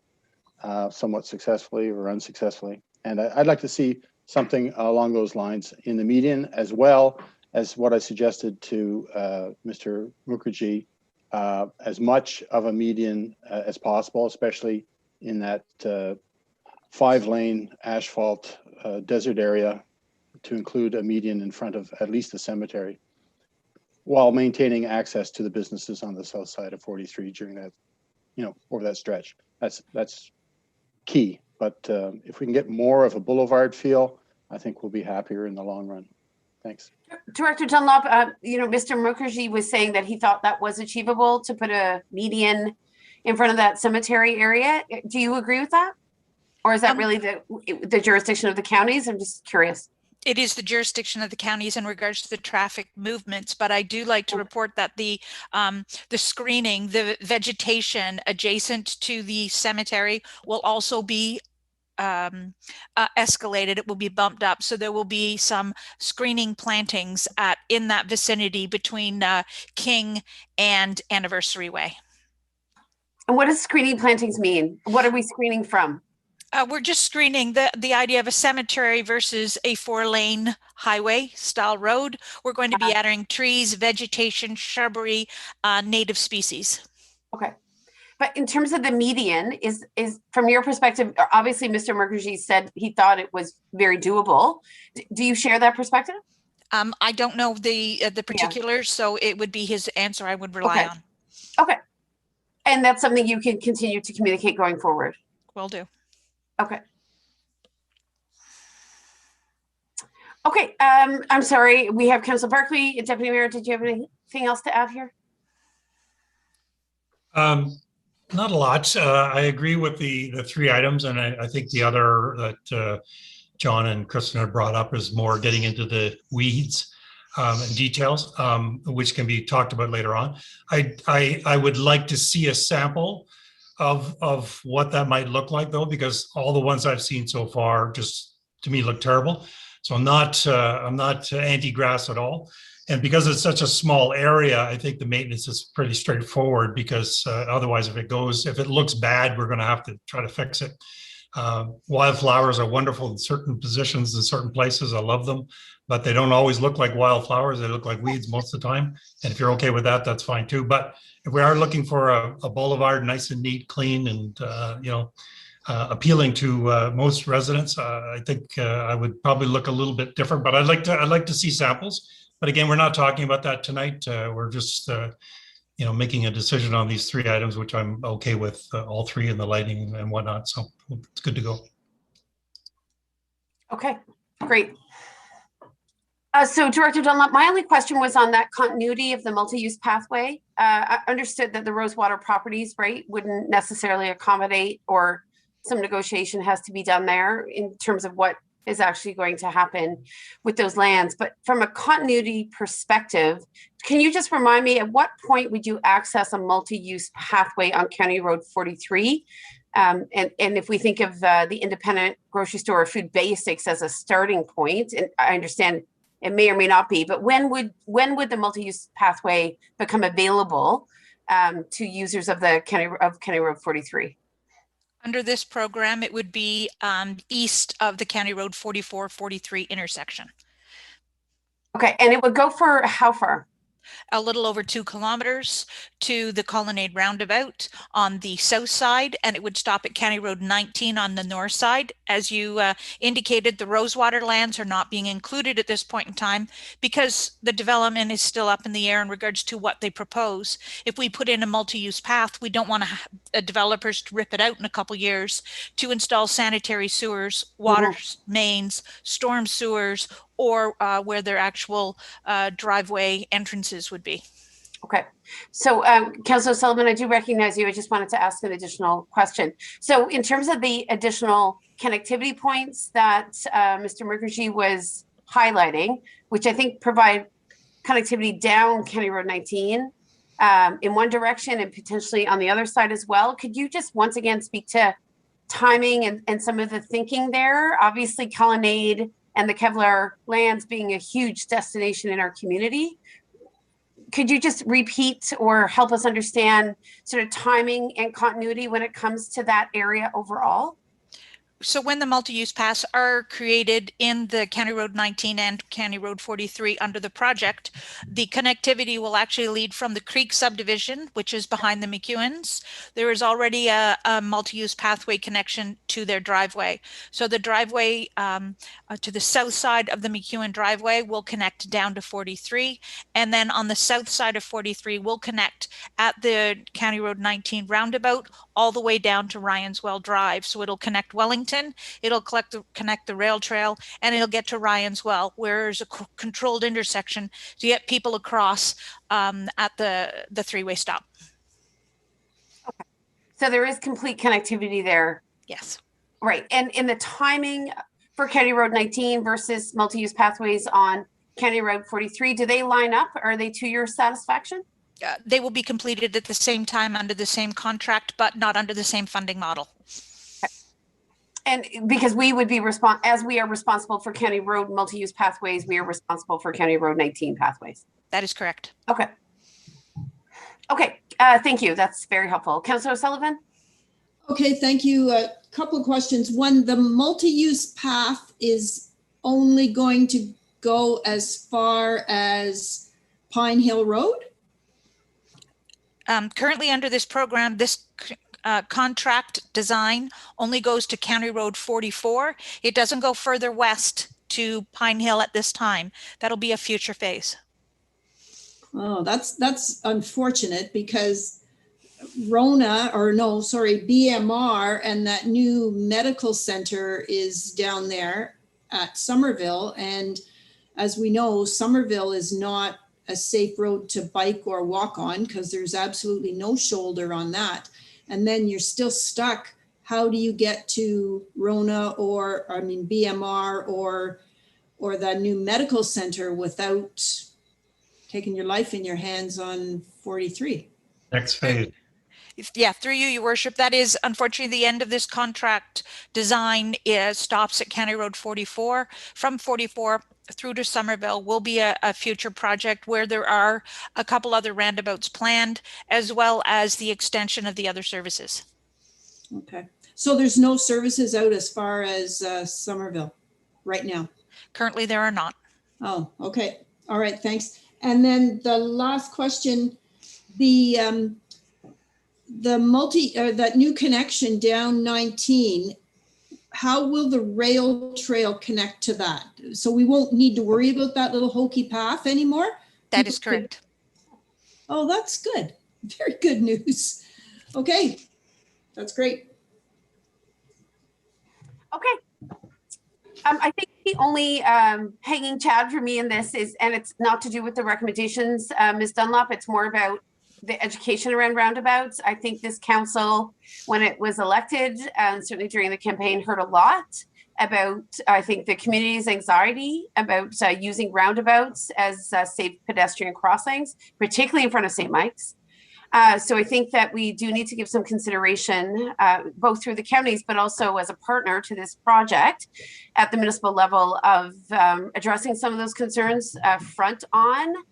Because I know many of us were asked, to consider alternative scenarios at the political level, of course, in terms of ensuring that students in particular were safe using a roundabout as a primary crossing to get to St. Mike's in particular. So I think the public meeting that's being planned, will the municipality have some input into that public meeting? Will we be seen as a co-convener or presenter of that meeting? Do you have an idea, Director Dunlop? We have not discussed the actual rollout of that public information session, but absolutely we can make sure that we have municipal representation there. But also roundabouts have grown up so much in the last over the last decade, and the idea of introducing the PXOs as a partner within the roundabouts really changed the safety level and the awareness of the pedestrians versus the car. And the idea of having a video rollout as part of the communication strategy, I'm sure Jill will absolutely jump on board. Great. I think it will be necessary. We've obviously benefited from some of this discussion earlier in the game, and I think it's important that we reassure the community. And I have a strong feeling roundabouts are will consume a lot of the discussion of any public forum that we hold. So look forward to working on that. And I do think it should be where it's possible a co-convened forum so that that municipal voice can be well heard and when we can mediate for the community some of those other concerns that may come up. Okay, if there's nothing else, colleagues, then I will move to the motion. I'm not seeing any hands. So then the recommendation, of course, is that council authorize the United Counties to move forward with the following: to proceed with a 3-meter multi-use pathway within the County Road 43 corridor rather than sidewalks and a cycle track, to proceed with landscape option 2, grassed areas plus trees spaced every 10 meters.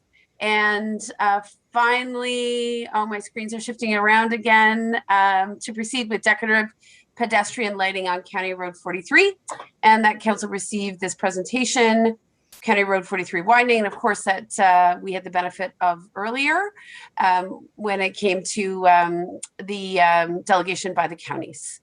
I'll look for a mover and a seconder, please. Deputy Mayor, Councillor Barclay, great. Motions on the floor. Any final comments?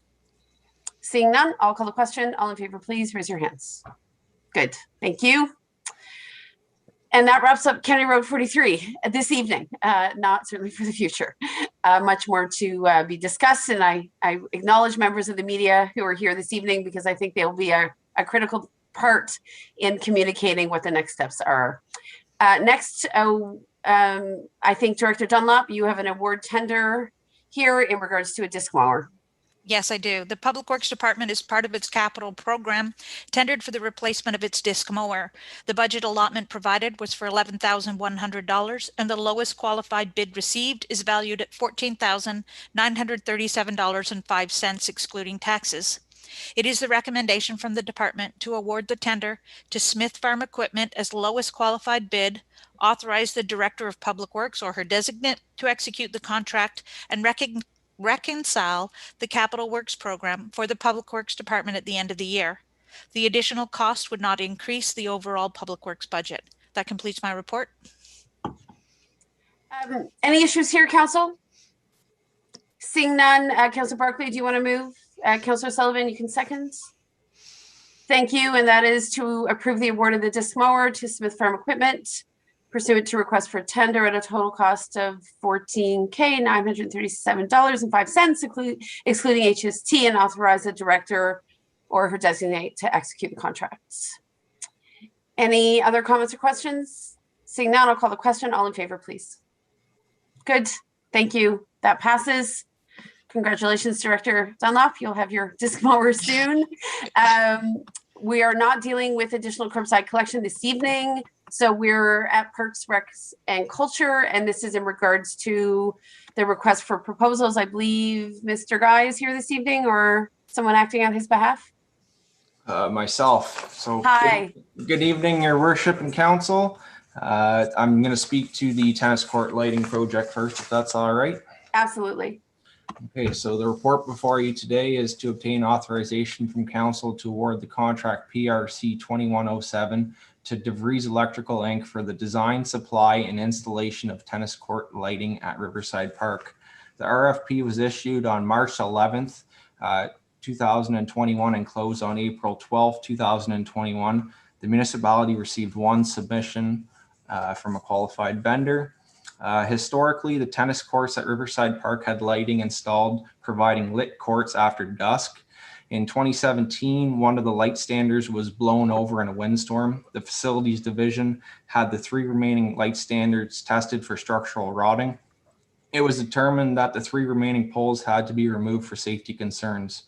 As part of the 2021 budget deliberations, it was determined that the lighting at the tennis courts is a priority for the local tennis club and pickleball and the community as a whole. Previously, the tennis courts had 4 light standards with 5 1,000 watt metal halide lights for a total of 20 fixtures. The base budget price replacement was to replace the an alternative equivalent. Since budget deliberations, staff have performed extensive research to ensure the new lighting system will meet the needs of the community for several years and several more decades. It was determined that a new approach is more suitable for long-term tennis light needs.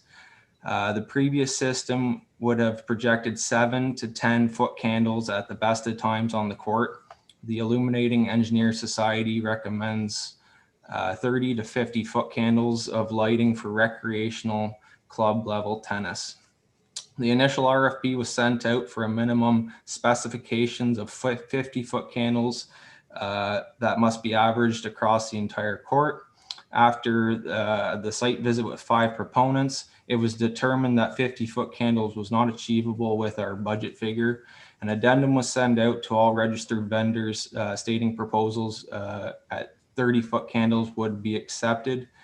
During the site meeting, several proponents stated that the budget figure was not enough to meet the specified requirements, even with a reduction in light levels. The proposed lighting system from DeVries Electrical utilizes 8 light standards and 32 450 watt LED light fixtures. So the financial implications, the base budget price, the base budget dollar we had was $44,349 approved in the 2021 capital budget.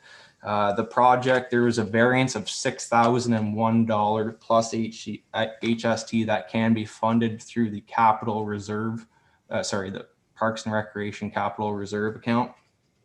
The proposal provided by DeVries Electrical is competitive and in line with Parks and Recreation Culture Department expectations. The proposed tennis court lighting system at Riverside Park will expand and improve tennis light amenities and the availability of courts after dusk for evening play. The proposed project completion date is June 30th, 2021. This gives all avid tennis players and pickleball players the ability to enjoy lit tennis courts after dark this summer.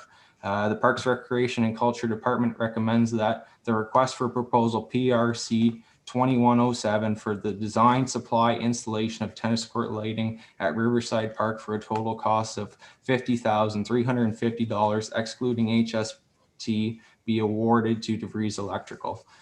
I would be happy to answer any questions on this project. I have Councillor Sullivan, so I'll invite her to go first. Go ahead, Councillor Sullivan. Thank you, Joe, for that, and thank you, Mark. My question is, you specifically were setting out the minimum of 50 foot candles, and then that wasn't within the budget. So then you went down to 30 foot candles as acceptable. If I understand it right, that still wasn't achievable, 30 foot candles? Sorry, do you want me to go? Yeah, sure. Okay, so to answer your question, the previous system had 7 to 10 foot candles based on the projections on a diagram I have, and that was suitable for the tennis players. So this new proposed system is going to be fantastic compared to the last system. I can't see there being any issues with it. Okay. At the specified levels. And just to clarify, none of the lighting that's over in the campus could have been recycled or moved over here. It's all outdated, right? That's correct. The new proposed system is LED. It's efficient. It's going to provide a great lighting product that the current fixtures, I believe, at the college are metal halide. So okay. It's newer technology. It's a little better. Good. Okay. Well, I think there'll be tennis and pickleball players who are happy. That's great. Thank you. Okay. Are you looking for a mover for this? Yes, Councillor Sullivan, happy to have you move it. Sure. Thanks. Seconder, please, Councillor Strachan. Thanks. And certainly, Joe, I'm sorry, I don't know how to pronounce your last name. Can you help me? Pechnik. Pechnik, thank you. Pechnik, do I have it more or less? That's correct. Okay. Mr. Pechnik, I just want to express my appreciation for infrastructure that will endure the test of time. So I think it's really great, actually, that we're looking at something that can certainly stay at Riverside Park, right, for a couple of decades and really serve the community well. So appreciate the thought that's gone into it. And I have a feeling it will be vastly different from what the tennis club and newly established pickleball clubs have experienced up to now. So it's good work, and I look forward to more news on Riverside Park. I know you're dealing with some other amenities, including the dual purpose splash pad ice pads. We look forward to hearing more about that in the coming weeks and months as well. Councillor Sullivan, Councillor Strackerian, you have moved and seconded. Any further questions? Councillor Barclay, please. Yeah, I have to ask this because Councillor O'Sullivan didn't. It's dark sky compliant, I assume. Yeah, that's correct. So the new LED fixtures face down, and they don't have an upward spill. So it's compared to the old system. I don't know if you're familiar with it. They projected everywhere, up, left, right. Didn't really project much on the court. So this new system is designed to enhance playing levels versus brightening up the sky. Great. Part of a rehabilitative effort for Riverside Park that is badly needed. Okay, I'm going to call the question unless there's any other comments. We're at 9:54. Seeing none, I'll call the vote. All in favor, please. Good. Thank you, Mr. Peshnek, for your presentation. Of course, I also see that Mr. Guy is here, so thank you, Mr. Guy. I think next we're moving on to the installation of accessible play structures and play features at Glen Gables. Is that you, Mr. Peshnek? That's correct. Okay. So the report before you is to obtain authorization from council to award PRC 2108 to playground planners for the supply of play structure and play features at Glen Gables Park. The RFP was issued on March 5th, 2021 and closed March 26th. The municipality received 2 submissions in response to the RFP. One vendor provided 3 options with 3 different play features. As part of the 2020 budget process, Glen Gables Stonehaven community identified the need for the play equipment at Glen Gables Park. That project has been deferred to 2021 due to the effects of COVID. Previously, the park offered passive green space with no designated play equipment. Currently, the Parks Division operates and maintains 10 diverse play structures within its portfolio. In accordance with the approved asset management plan, the Parks Division has been replacing aging play structures on an annual basis for the last few years as part of its replacement program. As part of the replacement program and new play structures, it is the Parks Division's goal to offer accessible, safe, well-maintained play equipment. During the procurement process, several factors such as qualifications of vendor, play value, design, accessibility, warranty, quality of approach and methodology, proposed work schedules, and budget are evaluated against the set criteria. Different manufacturers offer different approaches on play value, developmental benefits that were not thought of years ago when play structures were installed. Today's play structures offer several developmental benefits for young children ranging from 18 months to 12 years. These benefits include sensory, motory, cognitive skills, social skills, and emotional skills, to name a few. The developmental benefits of these new play structures are coming online on play structures all across North Grenville. The submissions that were received for accuracy based on the RFP specifications and budgetary constraints. After the proposals were rated and evaluated, 2 options were tied. External consultation was conducted with Glen Gables, Stonehaven Community, and the Accessibility Committee. A survey was provided to Glen Gables, Stonehaven, and the Accessibility Committee for feedback regarding the design features and colors. The options provided for the survey were the highest ranked for play structure in the proposal. There was very little play difference between the 2 play structure options, mainly orientation and color options. The survey resulted in a strong desire for option 3 in cool blue. So as you can see on the screen there, the proposal provided by playground planners was competitive and in line with the Parks and Recreation Culture Department's expectations. The proposed play structure within Glen Gables Park will expand on the Parks Division's current play structure portfolio. This service enhancement will be a benefit for the residents of Glen Gables and North Grenville as a whole. The proposed project completion date is June 25th, 2021. This will give residents the ability to enjoy the play structure this summer. Staff recommend the request for proposal PRC 21 be awarded to 2108, sorry, be awarded to playground planners for $74,630.91 excluding HST for the supply and installation of play structure equipment at Glen Gables Park. I'd be happy to answer any questions on the project. Great, thank you very much. And did you find that members of Stonehaven and Glen Gables participated actively in your consultation process? They did, and the play structure that you have here on the screen was the front runner, and they loved this design with this color option. Okay, and obviously your consultations were virtual through social media, emails. What were your mechanisms? Survey results. We reached out to the community and the accessibility committee. Just had a survey based on a few questions: the design, the functionality of the play structure, the orientation, and the color. So. Perfect. Okay, thank you. Councillor Strakian and then Councillor maybe Barkley, I'm not sure. Okay, just Councillor Strakian, please go ahead.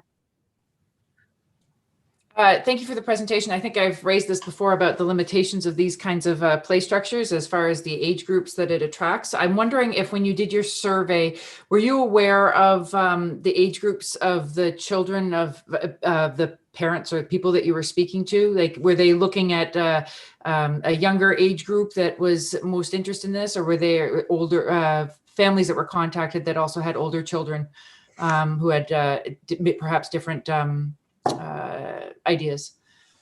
Yeah, that's a great question. So play structure design nowadays they design it for 18 months, 18 months to 24 months, and then 24 months to 12 years. So the two different designs offer different functionalities for age groups. The proposed design has functionality for both age groups, because as you can appreciate, a kid at 18 months, the enjoyment and play value is not the same as a 12-year-old. So with these new designs, it has functionality for all age groups and the accessibility piece as well.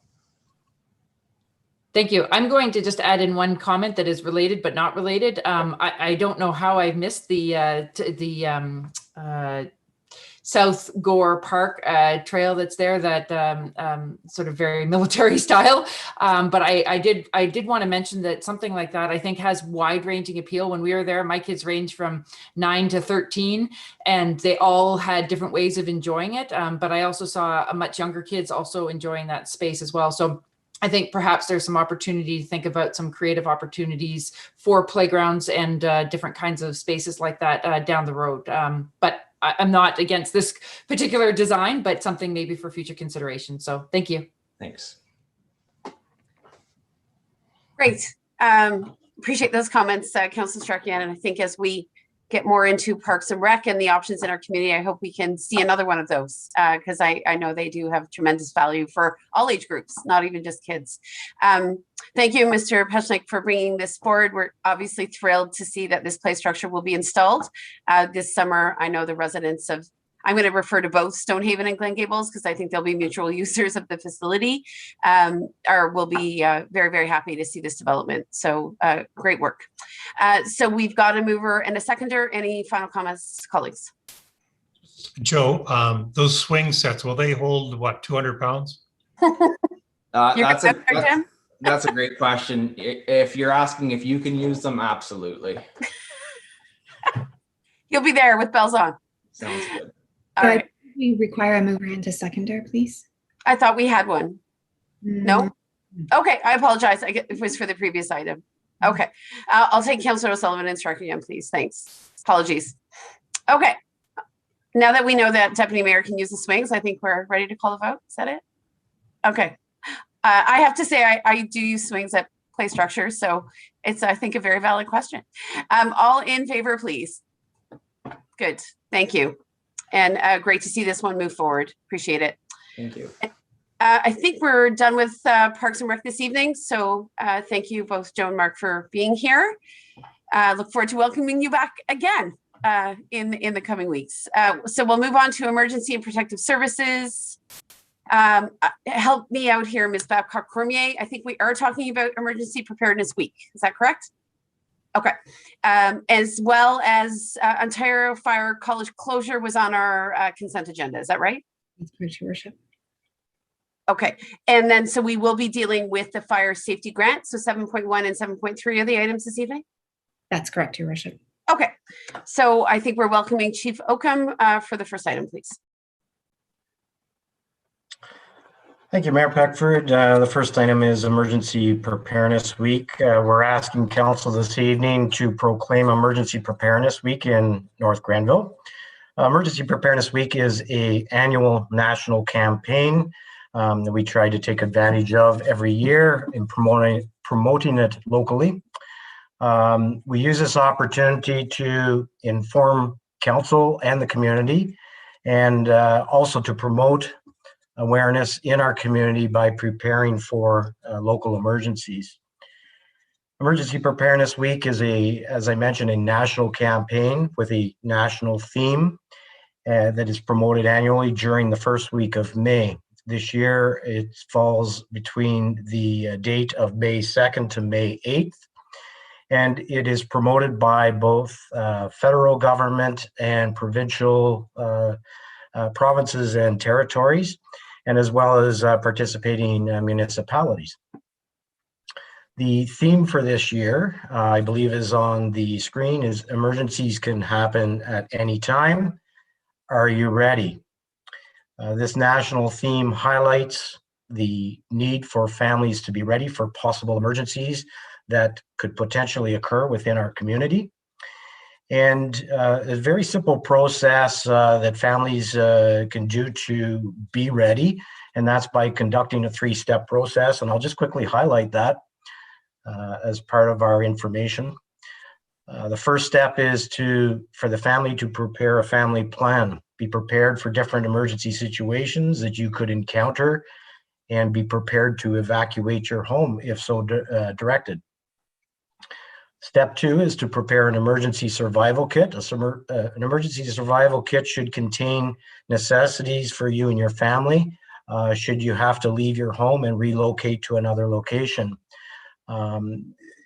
Good information can be found on the 72-hour emergency response guide on the equipment and items that your family should prepare in a kit. We also like to recommend that you consider for your family pets. Not all emergency evacuation centers may accept pets, and you should consider them, and also having a survival kit for your family pets as well. And the third and final step for family to be ready is to stay informed by local reliable information. This is key for the public to know what they should do and follow those instructions that are provided. There's been much focus, as we all know, on COVID-19 throughout the year. So although we're currently experiencing a global health emergency. Go ahead, Chief Oakham. Okay. We must not lose sight of other potential emergencies that can occur at any time within our community. That's why this year North Grenville is trying to promote not only COVID-19, but to promote the need to be ready for other emergencies. We must prepare for those emergencies that could occur at any time, whether they're natural or technological emergencies. Some examples could include earthquakes, home fires, power outages, tornadoes, thunderstorms, or floods. There are other emergencies, and we could discuss for hours, but we just simply want to highlight this for people to be prepared. On a final note, Council, I'd like to note that during Emergency Preparedness Week, in particular on Wednesday, May 5th at 12:55 local time, the emergency alert system will be activated in Ontario. The alert will be received over radio and television broadcasts, as well as all compatible mobile devices. The alert will include the alert tone followed by a test message. Very similar to a previous alert that we received earlier regarding COVID-19 measures. that is my presentation, Council, and I'd be happy to answer any questions the Council may have. Great, thank you very much, Chief Oakham. Councillor Strahan, do you want to start us off? I wanted to say first and foremost to Chief and to all of our volunteer firefighters that in recognition of Volunteer Week, that be extended obviously to our volunteer firefighters. They have been very busy, unfortunately, this year. And I think that under most circumstances, it's a very demanding position, and certainly one that they're going above and beyond by also being volunteers. So I'd like to make sure that that is passed along to your firefighters and to the rest of the team as well. So thank you very much.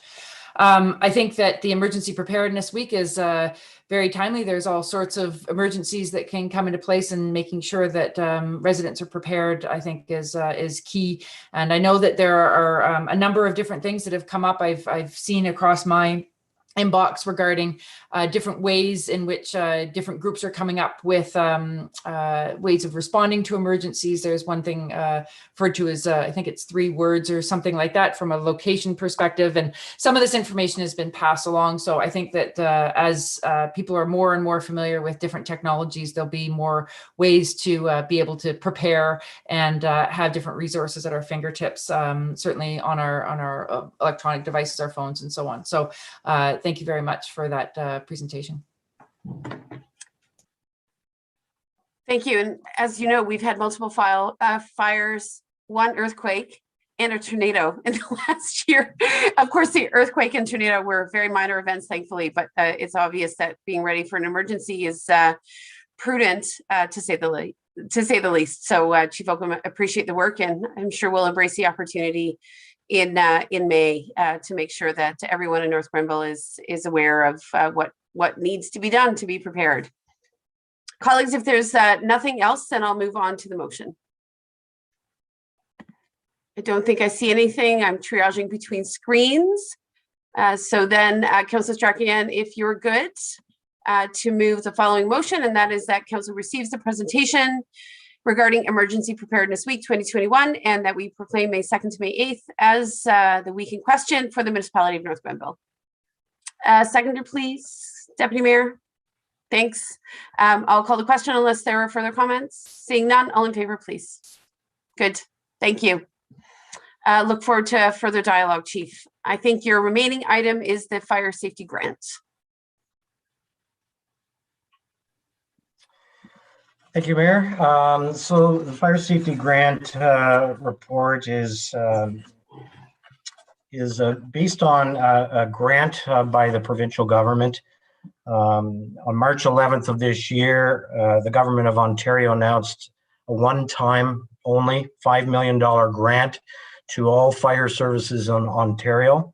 The grant has been moving very quickly. We only had a week to make our submissions for grant application, and North Grenville Fire Service has received notification that they are eligible to receive $8,600 out of the $5 million.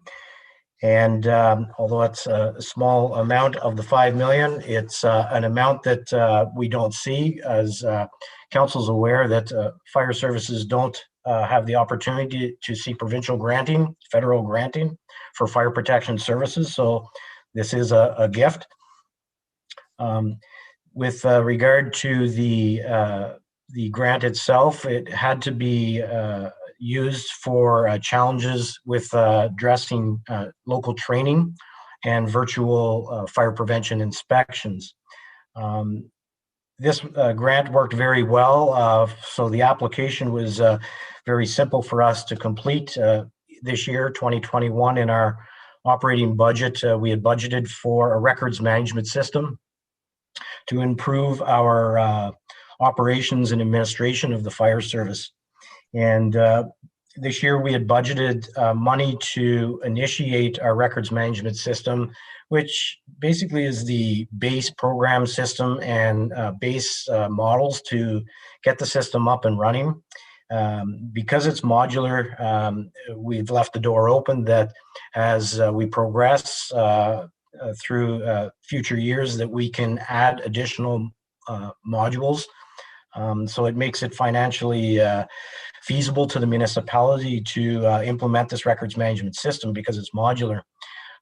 With this grant, we want to apply this grant particularly to the training module and the inspections module. So that will advance our records management system for 2021, that we don't have to come back to council in next year's budget to ask for those modules, that we should be able to implement those directly this year. And that's where we would like to direct the $8,600 that will provide, like I say, the 2 modules for training and virtual inspections. Will also include mobile devices for inspectors to use the devices in doing their inspections in the field. So it's not necessarily office-based.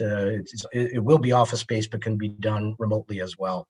That will also help with these times of COVID, when we are working somewhat remotely from time to time. So we're asking council to approve once we receive, if we receive council's approval, that has to be forward before the end of this month. So we have a week to file that with the government to receive our $8,600. So with that, I can answer any questions. Great, thank you. Seems to be a grant for which little effort was made and much use can be made. So I'll just go to council quickly. Any questions in regards to the grant? I think Chief Okum's explanation was quite reasonable and a good source, or a good use of the funds rather. I'll have Councillor Strakian move that, please. Seconder, please. Councillor Sullivan, great. And I'm going to call a question on this. All in favor, please. Good, thank you very much. Good luck, Chief Okum, with that effort. Certainly seems worthwhile. Thank you. Okay, so I think that concludes your report this evening, Chief, if I'm not mistaken. And I will move on to informational reports. Council colleagues, we have none. Correspondence, I would typically ask colleagues to comment on committee minutes that are provided to council. I won't, I think in this instance, unless there's an urgent matter someone wants to bring to our attention in terms of committee minutes. Seeing nothing, I think all I'll highlight now, because I happen to sit on health, wellness, and fitness, is that there is a tremendous effort underway by members of that committee to, in fact, enter the annual participation campaign, which is in June of every month, June of every year rather, and for which there is some significant financial prizes should a community get to the final stages of active movement for the month of June, and a press release will be coming out on Friday in regards to that effort. So watch for that. But apart from that, I have nothing to add, and I'm just scanning the screen once again. Councillor Barclay, go ahead. Well, since you weighed in on health and wellness, I'll weigh Sure. in on agriculture. We had a very good presentation by Eric Sly at the last meeting, who's our, his title is, help me out, Karen, if she's still there? Drainage Engineering superintendent. coordinator, yeah. And drainage superintendent. Yeah, drainage superintendent is more pertinent to this. And there was a number of recommendations that the advisory committee put forward in terms of updating our records and moving them into a digital format. So that's good news. It may not be exciting to most people, but to the rural community, especially farmers, it is. Thanks. Certainly in Berlin Ag Affairs was equally animated about that discussion, there's no doubt. Okay, council colleagues, if there's anyone else to weigh in before we hit curfew, now's your time. Seeing nothing, then Ms. Babcock-Cormier, is there a motion for the receipt of correspondence? Yes, there is. Could you read it, please? I can. Be it resolved that council receive the minutes from the following advisory committees: Agricultural and Rural Affairs Advisory Committee, March 3, 2021, Arts and Culture Advisory Committee, February 11, 2021, Community and Economic Development Advisory Committee, March 1, 2021, and Health, Wellness, and Fitness Advisory Committee, March 22, 2021. Okay, Councillor Barclay, Deputy Mayor, will you move and second that, please? Good. I will call the question then. All in favor? Good. Appreciate that. Thank you. So then we are now in notice of motions. Any notice of motion? Seeing none, I will move on. Introduction and consideration of bylaws. Of course, this is for the Mayor's Youth Advisory Committee, a longstanding commitment of mine stemming from the campaign. Of course, it all got interrupted with COVID as we were planning to address this issue during the youth summit that we hope to host, but has been again delayed. So we've referred that item to the May 4th meeting. So we're now in period of questions from the public and the media. I see one member of the media with us, and Ms. Babcock-Cormier, I don't know if you can confirm whether or not you've received questions via email from either members of the media or the community. There have been no questions received from members of the public. Okay, great, thank you. Ms. Thompson, I'm just going to recognize you because I see you on the screen. Anything from you this evening? No questions, thanks. Thanks, Hillary, for sticking with us. You're a trooper. Your worship, there was a quick motion just to receive the human trafficking presentations. Absolutely, we can consider that now. Thank you. Councillor Strachan and O'Sullivan, would you like to move in second receipt of that report, please? Thank you.